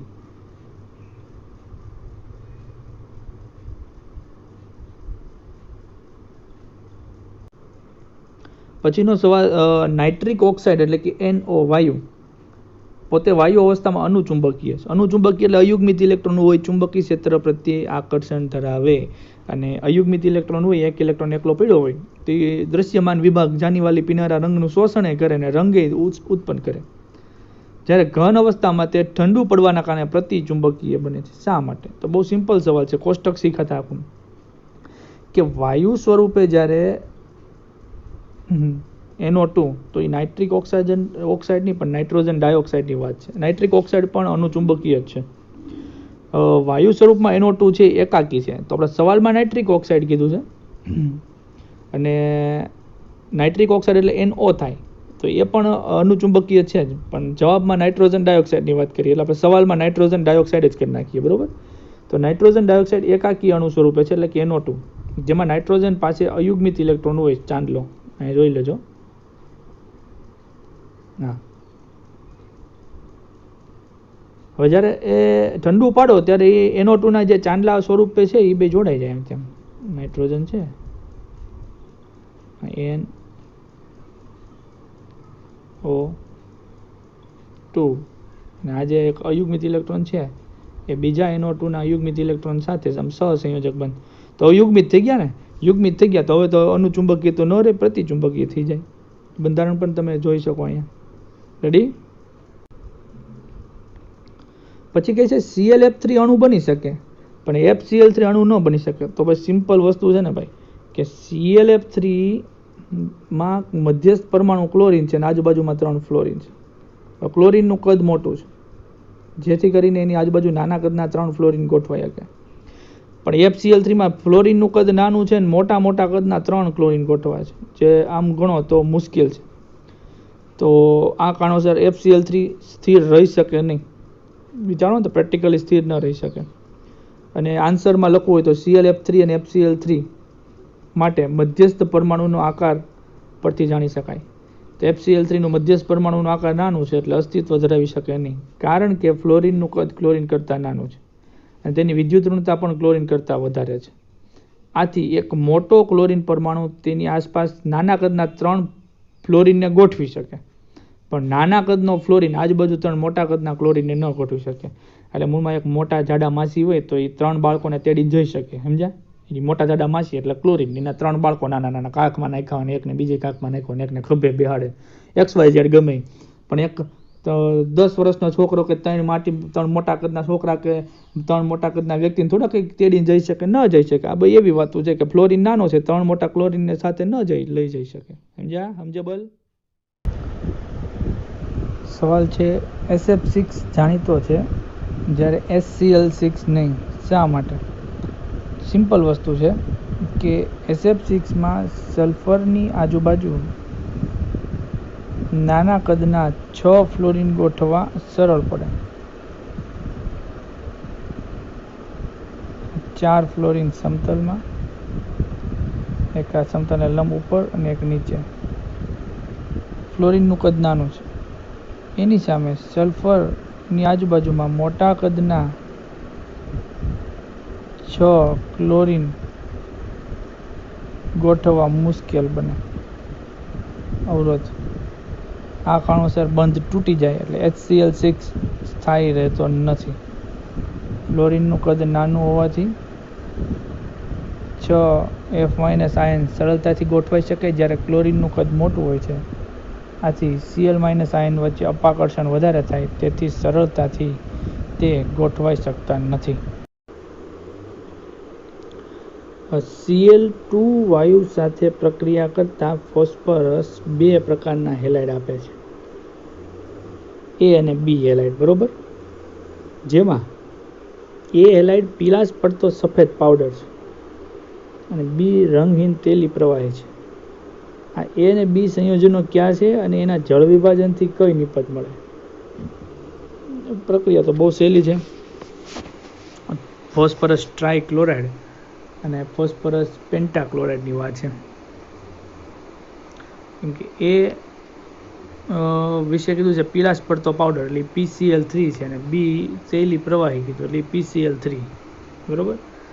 તો પ્રક્રિયા તો અતિ સરળ છે કે ભાઈ સફેદ ફોસ્ફરસને વધુ પડતા ક્લોરીન સાથે પ્રક્રિયા કરાવો,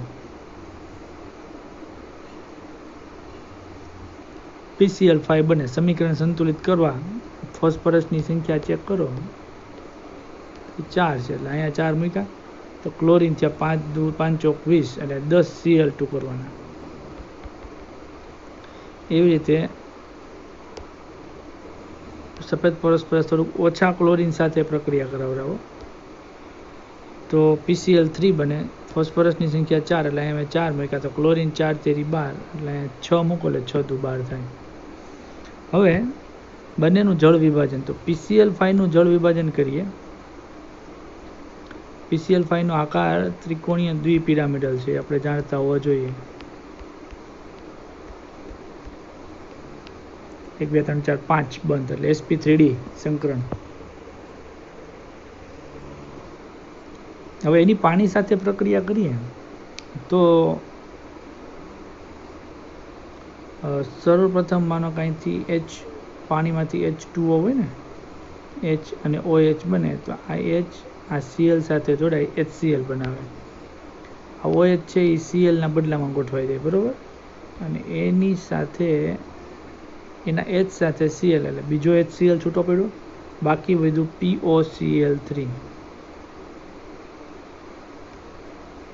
બાકી શું વધ્યું? POCl3. હવે જે POCl3 વધ્યું એનો વિચાર કરીએ. P ડબલ બોન્ડ O 1 2 3, હજી 3 ક્લોરીન છે એટલે ફરી પાછા પાણીના અણુ H OH H OH H OH 3 Cl 3 H 3 HCl, અગાઉના 2 એટલે 5 HCl. 3 Clના બદલામાં 3 O ગોઠવાઈ જાય. P double bond O 3 OH પાણીના હું બન્યું H3PO4 ફોસ્ફોરિક એસિડ. એવી રીતે PCl3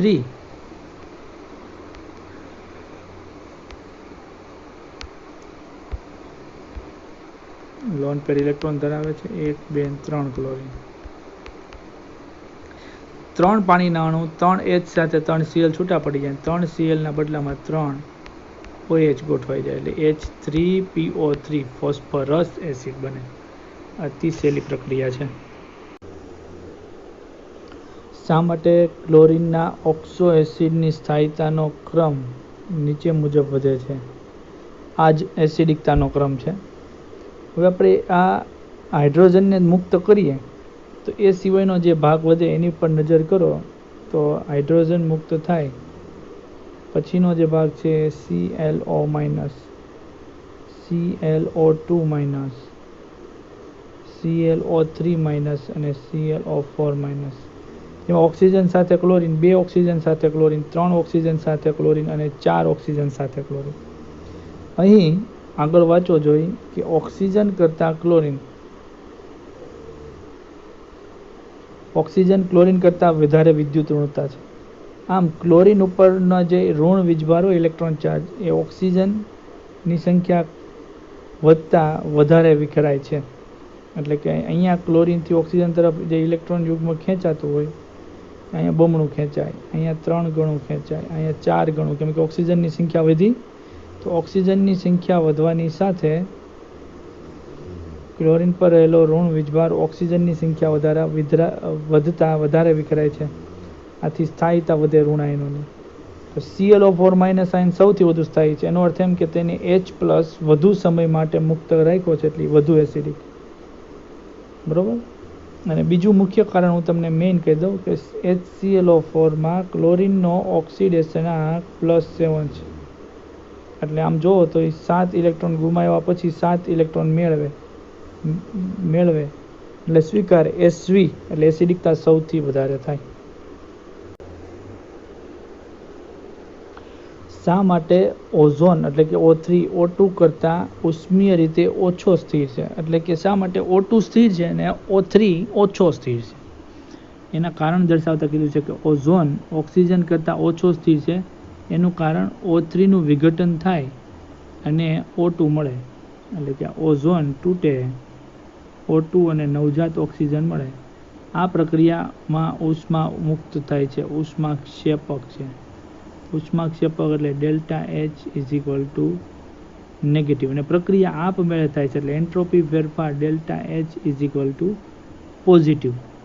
હવે એન્ટ્રોપી ફેરફાર પોઝિટિવ છે અને ડેલ્ટા H નેગેટિવ છે. સૂત્ર છે આપણી પાસે delta G is equal to delta H minus T delta S. અને હું અહીંથી યાદ રખાવું છું ઘટ્સ, GHTS ઘટ્સ યાદ રખાવું છું. હવે ડેલ્ટા H નેગેટિવ અને આ પોઝિટિવ અને આમની સંજ્ઞા માઇનસ, એટલે ઋણ મૂલ્યમાંથી ઋણ મૂલ્ય બાદ કરો એટલે ડેલ્ટા G નો જવાબ ઋણ આવે. સમજાય છે? ઋણ ઓછો છે, સરવાળો તો થાય પણ ટોટલ જવાબ ઋણ આવે. ડેલ્ટા G નું મૂલ્ય ઋણ એટલે પ્રક્રિયા આપમેળે થાય, એટલે કે O3 માંથી O2 બનવાની પ્રક્રિયા આપમેળે થાય. એટલે આ તો સ્થિર નથી, O2 ડબલ બોન્ડ હોવાને કારણે સ્થિર છે. O3 માં સ્ટ્રક્ચર આવું છે, આ ડબલ બોન્ડ અને આ સવર્ગ સહસંયોજક બંધ આ તૂટી જાય એટલે O3 ઉષ્મા આપતા ઓછો સ્થિર બને છે. નાઇટ્રોજનના 3 ઓક્સો એસિડના નામ આપો અને તેની વિષમીકરણ પ્રક્રિયા લખો કે જેમાં નાઇટ્રોજનનો ઓક્સિડેશનાંક +3 હોય. 3 ઓક્સો એસિડમાં HNO2 આવે છે, નાઇટ્રસ એસિડ, HNO3 આવે છે, નાઇટ્રિક એસિડ અને H2N2O2 આવે છે, જેમાં નાઇટ્રોજનનો ઓક્સિડેશનાંક +1 છે એટલે હાઇપોનાઇટ્રસ એસિડ. તો ઓક્સિડેશનાંક +3 હોય એવું કયું છે ચેક કરીએ આપણે. તો HNO2 નાઇટ્રસ એસિડ જેને કીધું, એમાં ઓક્સિજન 2 નો થઈને -4, હાઇડ્રોજનનો +1 એટલે નાઇટ્રોજનનો +3 હોવો જોઈએ તો +4 -3 થાય. તો આ HNO2 કે જે +3 ઓક્સિડેશન અવસ્થા દર્શાવે છે એની વિષમીકરણ પ્રક્રિયા લખીએ. HNO2 વિષમીકરણ એટલે કે ઓક્સિડેશન પણ પામતો હોય અને રિડક્શન પણ પામતો હોય. તો અહીંયા +3 માંથી ઓક્સિડેશન અવસ્થા 3, 2, 6 માંથી 5 +5 ઓક્સિડેશન આંકમાં વધારો, તો આ ઓક્સિડેશન થયું. પ્લસ NOમાં નાઇટ્રોજનનો ઓક્સિડેશન આંક +2 એટલે +3 માંથી 2 ઓક્સિડેશન આંકમાં ઘટાડો એટલે આ થયું રિડક્શન. બરોબર, તો આ વિષમીકરણ પ્રક્રિયા જે આપણે જોઈ ગયા છીએ. ઓક્સિડેશન અને રિડક્શન બંને અનુભવતું હોય એક તત્વ તો એને વિષમીકરણ પ્રક્રિયા કહીએ છીએ. PCl5 ની ચાંદીના ભૂકા સાથે પ્રક્રિયા કરતા ચાંદીના સફેદ ક્ષાર મળે છે જે વધારાના એમોનિયાના દ્રાવણમાં દ્રાવ્ય થાય છે. તો આ સમીકરણ લખી સમજાવો. હવે અહીંયા સવાલમાં ફોસ્ફરસ ટ્રાયક્લોરાઇડ એટલે કે પેન્ટાક્લોરાઇડ એટલે કે PCl5 3 ક્લોરીન સમતલમાં અને 2 ક્લોરીન સમતલને લંબ, એની સાથે AgCl ની પ્રક્રિયા કરવામાં આવી છે, Ag ની પ્રક્રિયા કરવામાં આવી છે. Ag નોર્મલી ક્લોરીન સાથે હેલોજન સાથે પ્રબળ આકર્ષણ ધરાવતું હોય એટલે Ag અને Cl એટલે AgCl બને ને બાકી વધ્યું PCl3. બરોબર, તો આ રીતે AgCl અને PCl3 બની. હવે AgCl સિલ્વર ક્લોરાઇડના ક્ષાર મળે છે, વધારાના એમોનિયામાં પ્રક્રિયા દ્રાવ્ય કરો તો એક સંકીર્ણ બનાવે છે. એટલે AgCl ખરેખર આ રીતે હોય, Ag+ આયન અને Cl- આયન. Ag+ આયનને એમોનિયા લિગેન્ડ તરીકે વર્તી, લિગેન્ડ એટલે કે જે ઇલેક્ટ્રોન યુગ્મ દાન કરે અને સવર્ગ સહસંયોજક બંધ બનાવે. એટલે સિલ્વર Ag સાથે 2 એમોનિયા સવર્ગ સહસંયોજક બંધ બનાવે એટલે Ag અને Na3 વચ્ચે સવર્ગ સહસંયોજક બંધ બન્યો, 2 એમોનિયા અને આ પ્લસ ચાર્જ એમને એની સાથે Cl- કેમ કે એમોનિયા તટસ્થ હોય, Ag નો +1 ચાર્જ, આનો 0, ટોટલ +1 અને -1 એટલે આ પ્રકારનું એક સંકીર્ણ બને જે દ્રાવ્ય હોય, Ag અને 3 Cl.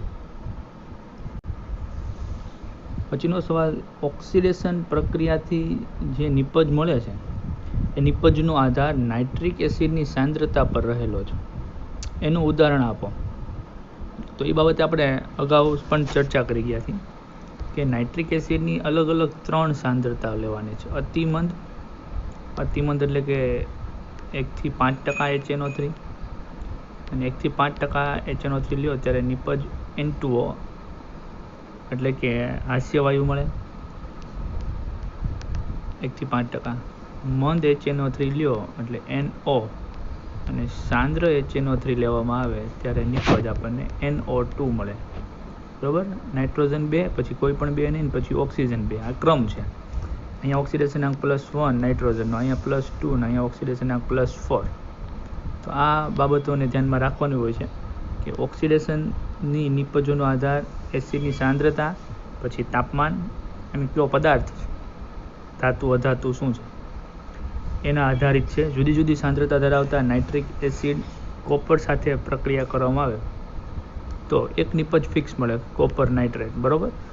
પછી મંદ, અતિમંદ સાથે પ્રક્રિયા કરાવી નથી, ટેક્સ્ટ બુકમાં કાઢી નાખેલી છે, પણ મંદ અને સાંદ્ર આપ્યું. તો મંદ એટલે NO નાઇટ્રિક ઓક્સાઇડ અને સાંદ્ર લેવામાં આવે ત્યારે NO2. જો અતિમંદ લીધું હોત તો NO2 મેળવું હોત, N2O મેળવું હોત. બરાબર. સમીકરણ બેલેન્સ કરતાં રેડોક્સ પ્રક્રિયાને આધારે પણ શીખ્યા છીએ. મૂળ આપણે કન્સેપ્ટ સમજવાનો હતો, ટોપિક તો આપણે ત્યારે જે તે સમયે શીખ્યા હતા. ફોસ્ફરસના ઘણા બધા ઓક્સો એસિડ જોવા મળ્યા. આપણે જોઈએ, આખા કોષ્ટક જોયું, જે પૈકી ફોસ્ફોનિક, અહીંયા અડધું છપાયેલું છે, ફોસ્ફોનિક એસિડ ખૂબ પ્રબળ રિડક્શન કરતા છે. એનું બંધારણ દોરવાનું છે અને રિડક્શન કરતા તરીકેનું એનું વલણ. પહેલાં તો ફોસ્ફોનિક એસિડનું સ્ટ્રક્ચર આવડતું હોવું જોઈએ. H3PO2. ફોસ્ફિનિક કીધું હોત તો H3PO3 થાય. બરાબર. તો ફોસ્ફિનિક નથી, ફોસ્ફોનિક છે.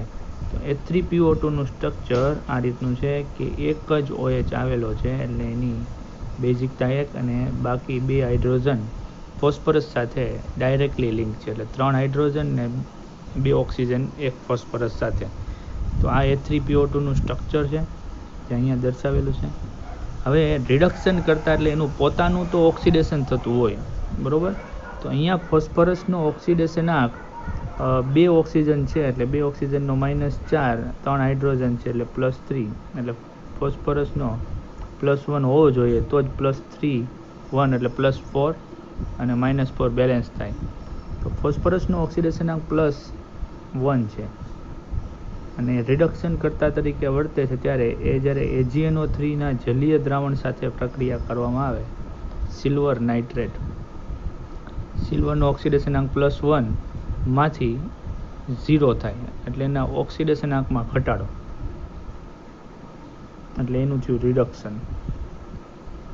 જ્યારે ફોસ્ફરસનો ઓક્સિડેશન આંક H3PO4 બનવાના કારણે 4 દુ 8 માંથી 3 +5, +1 માંથી +5 ઓક્સિડેશન આંકમાં વધારો, એટલે ઓક્સિડેશન, એટલે ત્યાં ફોસ્ફરસનું ઓક્સિડેશન થયું છે અને સિલ્વરનું રિડક્શન થયું છે.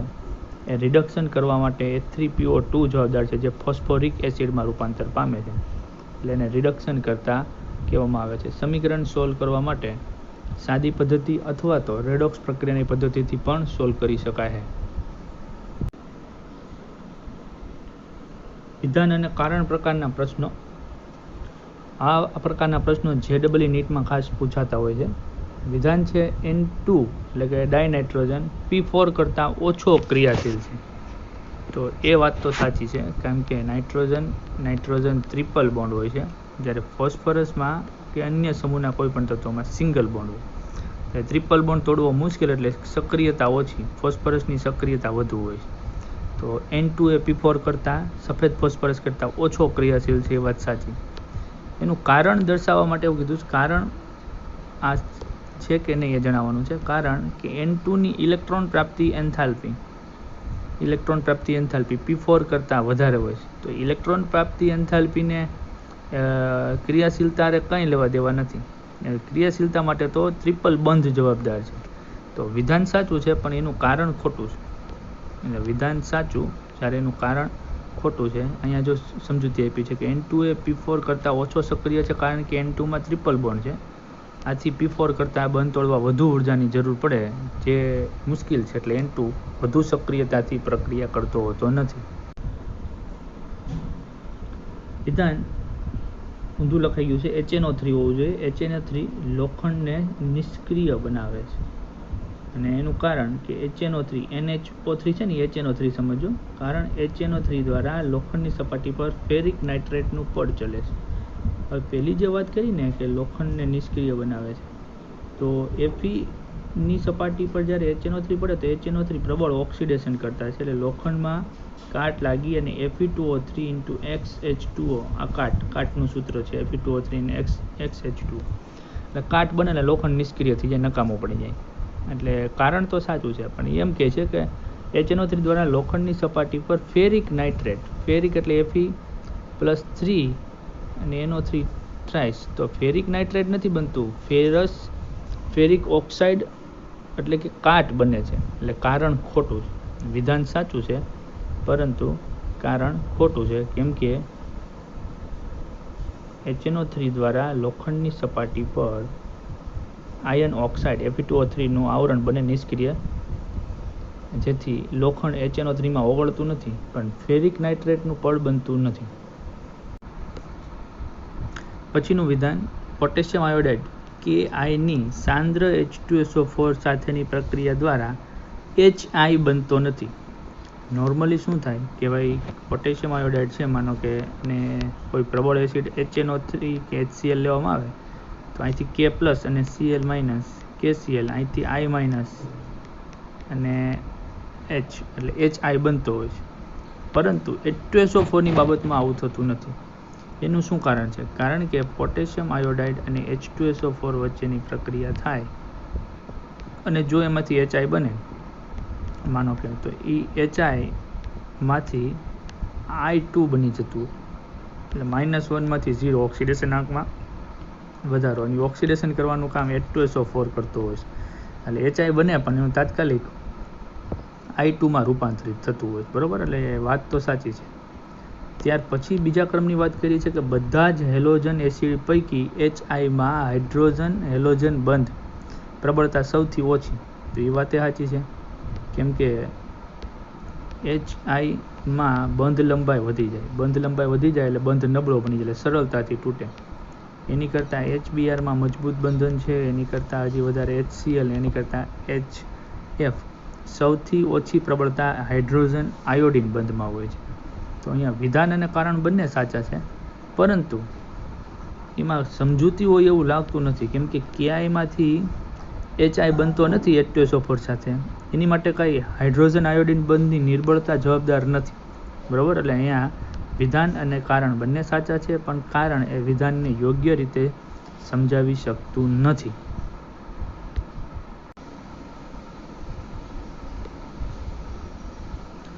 વિધાન છે, NaClની સાંદ્ર H2SO4 સાથે પ્રક્રિયા કરતા રંગ વગરના રંગહીન ધુમાડા સાથે તીવ્ર વાસવાળો વાયુ મળે છે.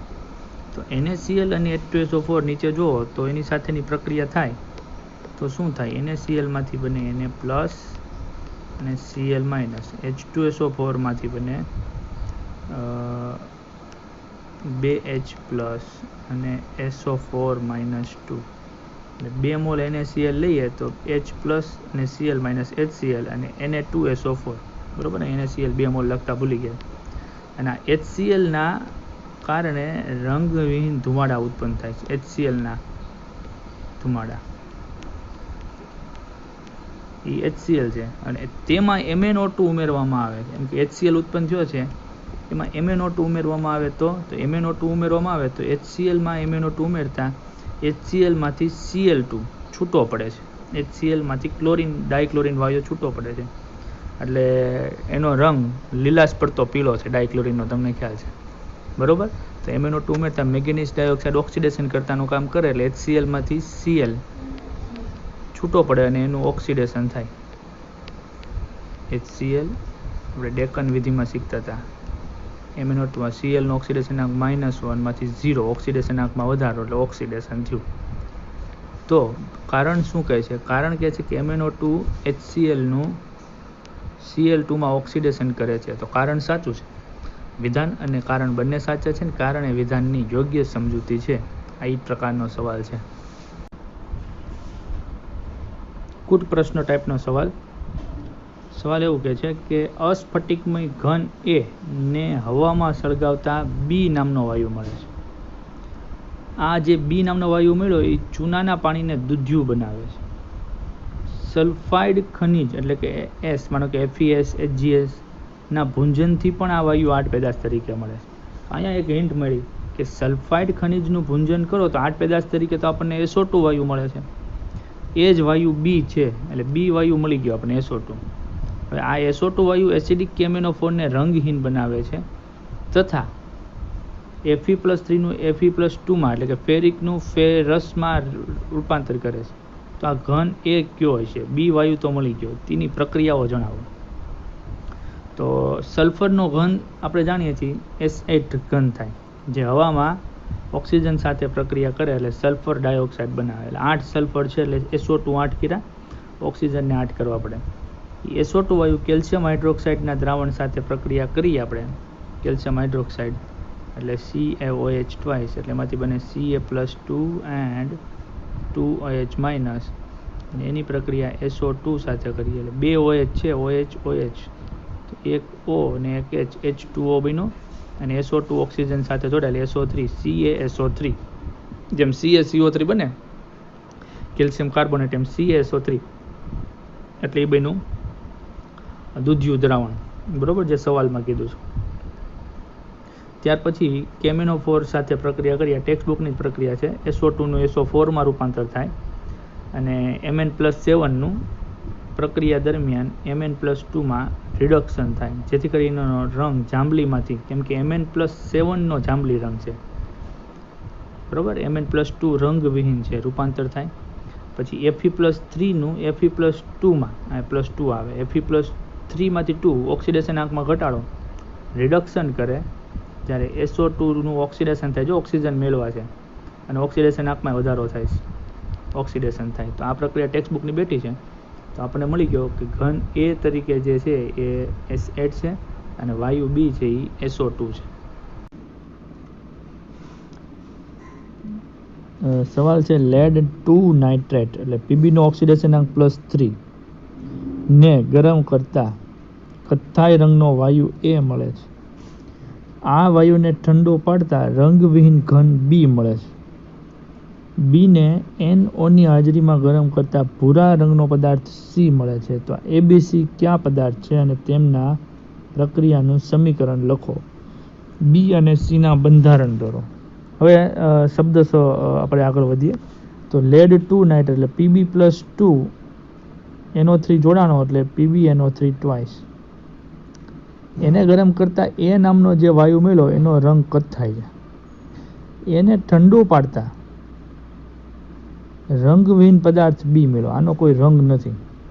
અને B ની NO સાથે પ્રક્રિયા કરતા ભૂરો એટલે કે વાદળી રંગ મળે છે. એનો કથ્થાઈ રંગ છે, એ કથ્થાઈ રંગનું છે, અને B છે એ ભૂરા રંગનું છે. તો NO3 માંથી નાઇટ્રોજનયુક્ત ઓક્સાઇડ છૂટો પડતો હોવો જોઈએ. તો નાઇટ્રોજનયુક્ત ઓક્સાઇડના આપણે આવો ક્રમ જોઈ ગયા હતા, N2O, પછી NO, પછી +3 વાળો N2O3, NO2, N2O4 અને N2O5. તો પહેલા બંને રંગહીન, છેલ્લા બંને રંગહીન.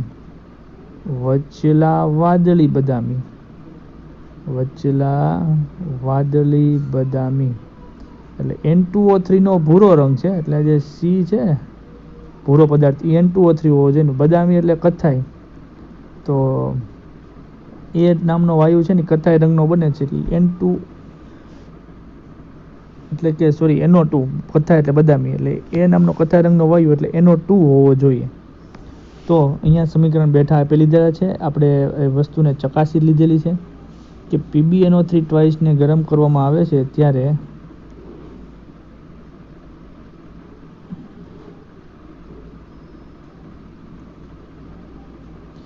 એનું રૂપાંતર NO3 માંથી NO2 દૂર થવાથી PbO માં રૂપાંતર થાય છે.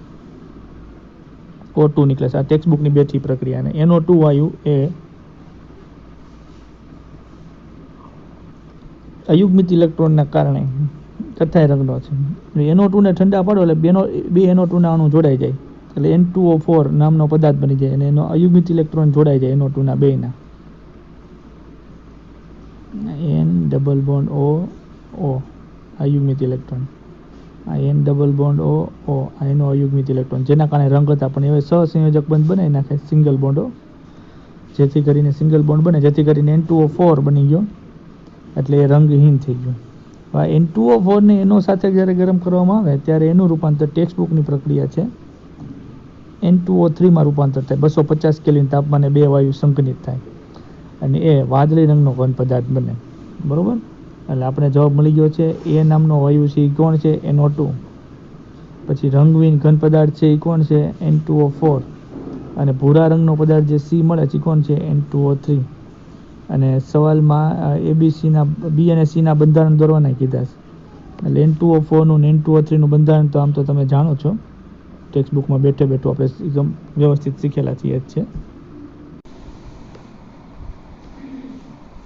એક સંયોજન A ને ગરમ કરતા B નામનો વાયુ મળે છે. આ જે B નામનો વાયુ છે એ હવાનો એક ઘટક છે. એટલે હવામાં તો ઓક્સિજન ને નાઇટ્રોજન મુખ્ય છે. B કાં તો ઓક્સિજન કાં નાઇટ્રોજન હોવો જોઈએ. આ વાયુને 3 મોલ હાઇડ્રોજન સાથે ગરમ કરતા ઉદ્દીપક સાથે પ્રક્રિયા કરતા વાયુ C મળે. આ 3 મોલ હાઇડ્રોજન 3H2 એટલે હેબર વિધિ મને આપણે કલ્પના કરીએ કે હેબર વિધિ 3H2 ને N2 એટલે NH3 વાયુ મળે, જે સ્વભાવે બેઝિક છે. એટલે એ તો ફાઇનલ થઈ ગયું કે જે C નામનો વાયુ છે, C નામનો વાયુ એ એમોનિયા છે. બરોબર, કે 3 મોલ હાઇડ્રોજન સાથેની પ્રક્રિયા, જે કલરવાળો ડાર્ક સ્પોટ થાય ત્યાં જોતા જાજો. બરોબર, હવે આ જે C નામનો વાયુ છે એનું ઓક્સિડેશન કરતા D મળે. NH3 નું ઓક્સિડેશન કરો એટલે HNO3 મળે, જે એસિડ વર્ષાનો એક ઘટક છે. તો ABCD ક્યાંય છે? ઓળખો, પ્રક્રિયા સમીકરણ જણાવો. બરોબર, તો હવે શબ્દ સજાય. હવાના આમ તો મુખ્ય બે ઘટક છે N2 ને O2. એમાં માત્ર N2 જ છે એ 3 મોલ H2 સાથે પ્રક્રિયા કરે છે અને એમોનિયા વાયુ બનાવે છે. અને એમોનિયા સ્વભાવે બેઝિક છે. આ તો આપણે કલ્પના વાત કરી ગયા, જેનું ઓક્સિડેશન કરતા NO2 વાયુ મળે અથવા તો HNO3 મળે, જે એસિડિક વર્ષાનો એક ઘટક છે. આમ A થી D એ નામનો પદાર્થ એમોનિયમ નાઇટ્રેટ હોવો જોઈએ કે જેને તમે ગરમ કરો તેમાંથી પાણી અને N2 છૂટું પડે, N2 ની બનાવટ. B નામનો વાયુ એટલે N2 કે જે H2 સાથે પ્રક્રિયા કરી અને HNO3 બને. વચ્ચે એરો મારતા ભૂલી ગયા છે. અને HNO3 નું ઓક્સિડેશન કરી, યાદ કરો, 45-46 હે ને, 45-46 ઓક્સિડેશન થાય જાય NO2 બન્યું ઓસ્વાલ્ડની પદ્ધતિ. અને NO2 છે એ હવાના અથવા વરસાદના પાણી સાથે પ્રક્રિયા કરે અને HNO3 બનાવે. તો આમ આપણા ABCD એ 4 ઘટકો અને એના સમીકરણો જોઈ લીધા.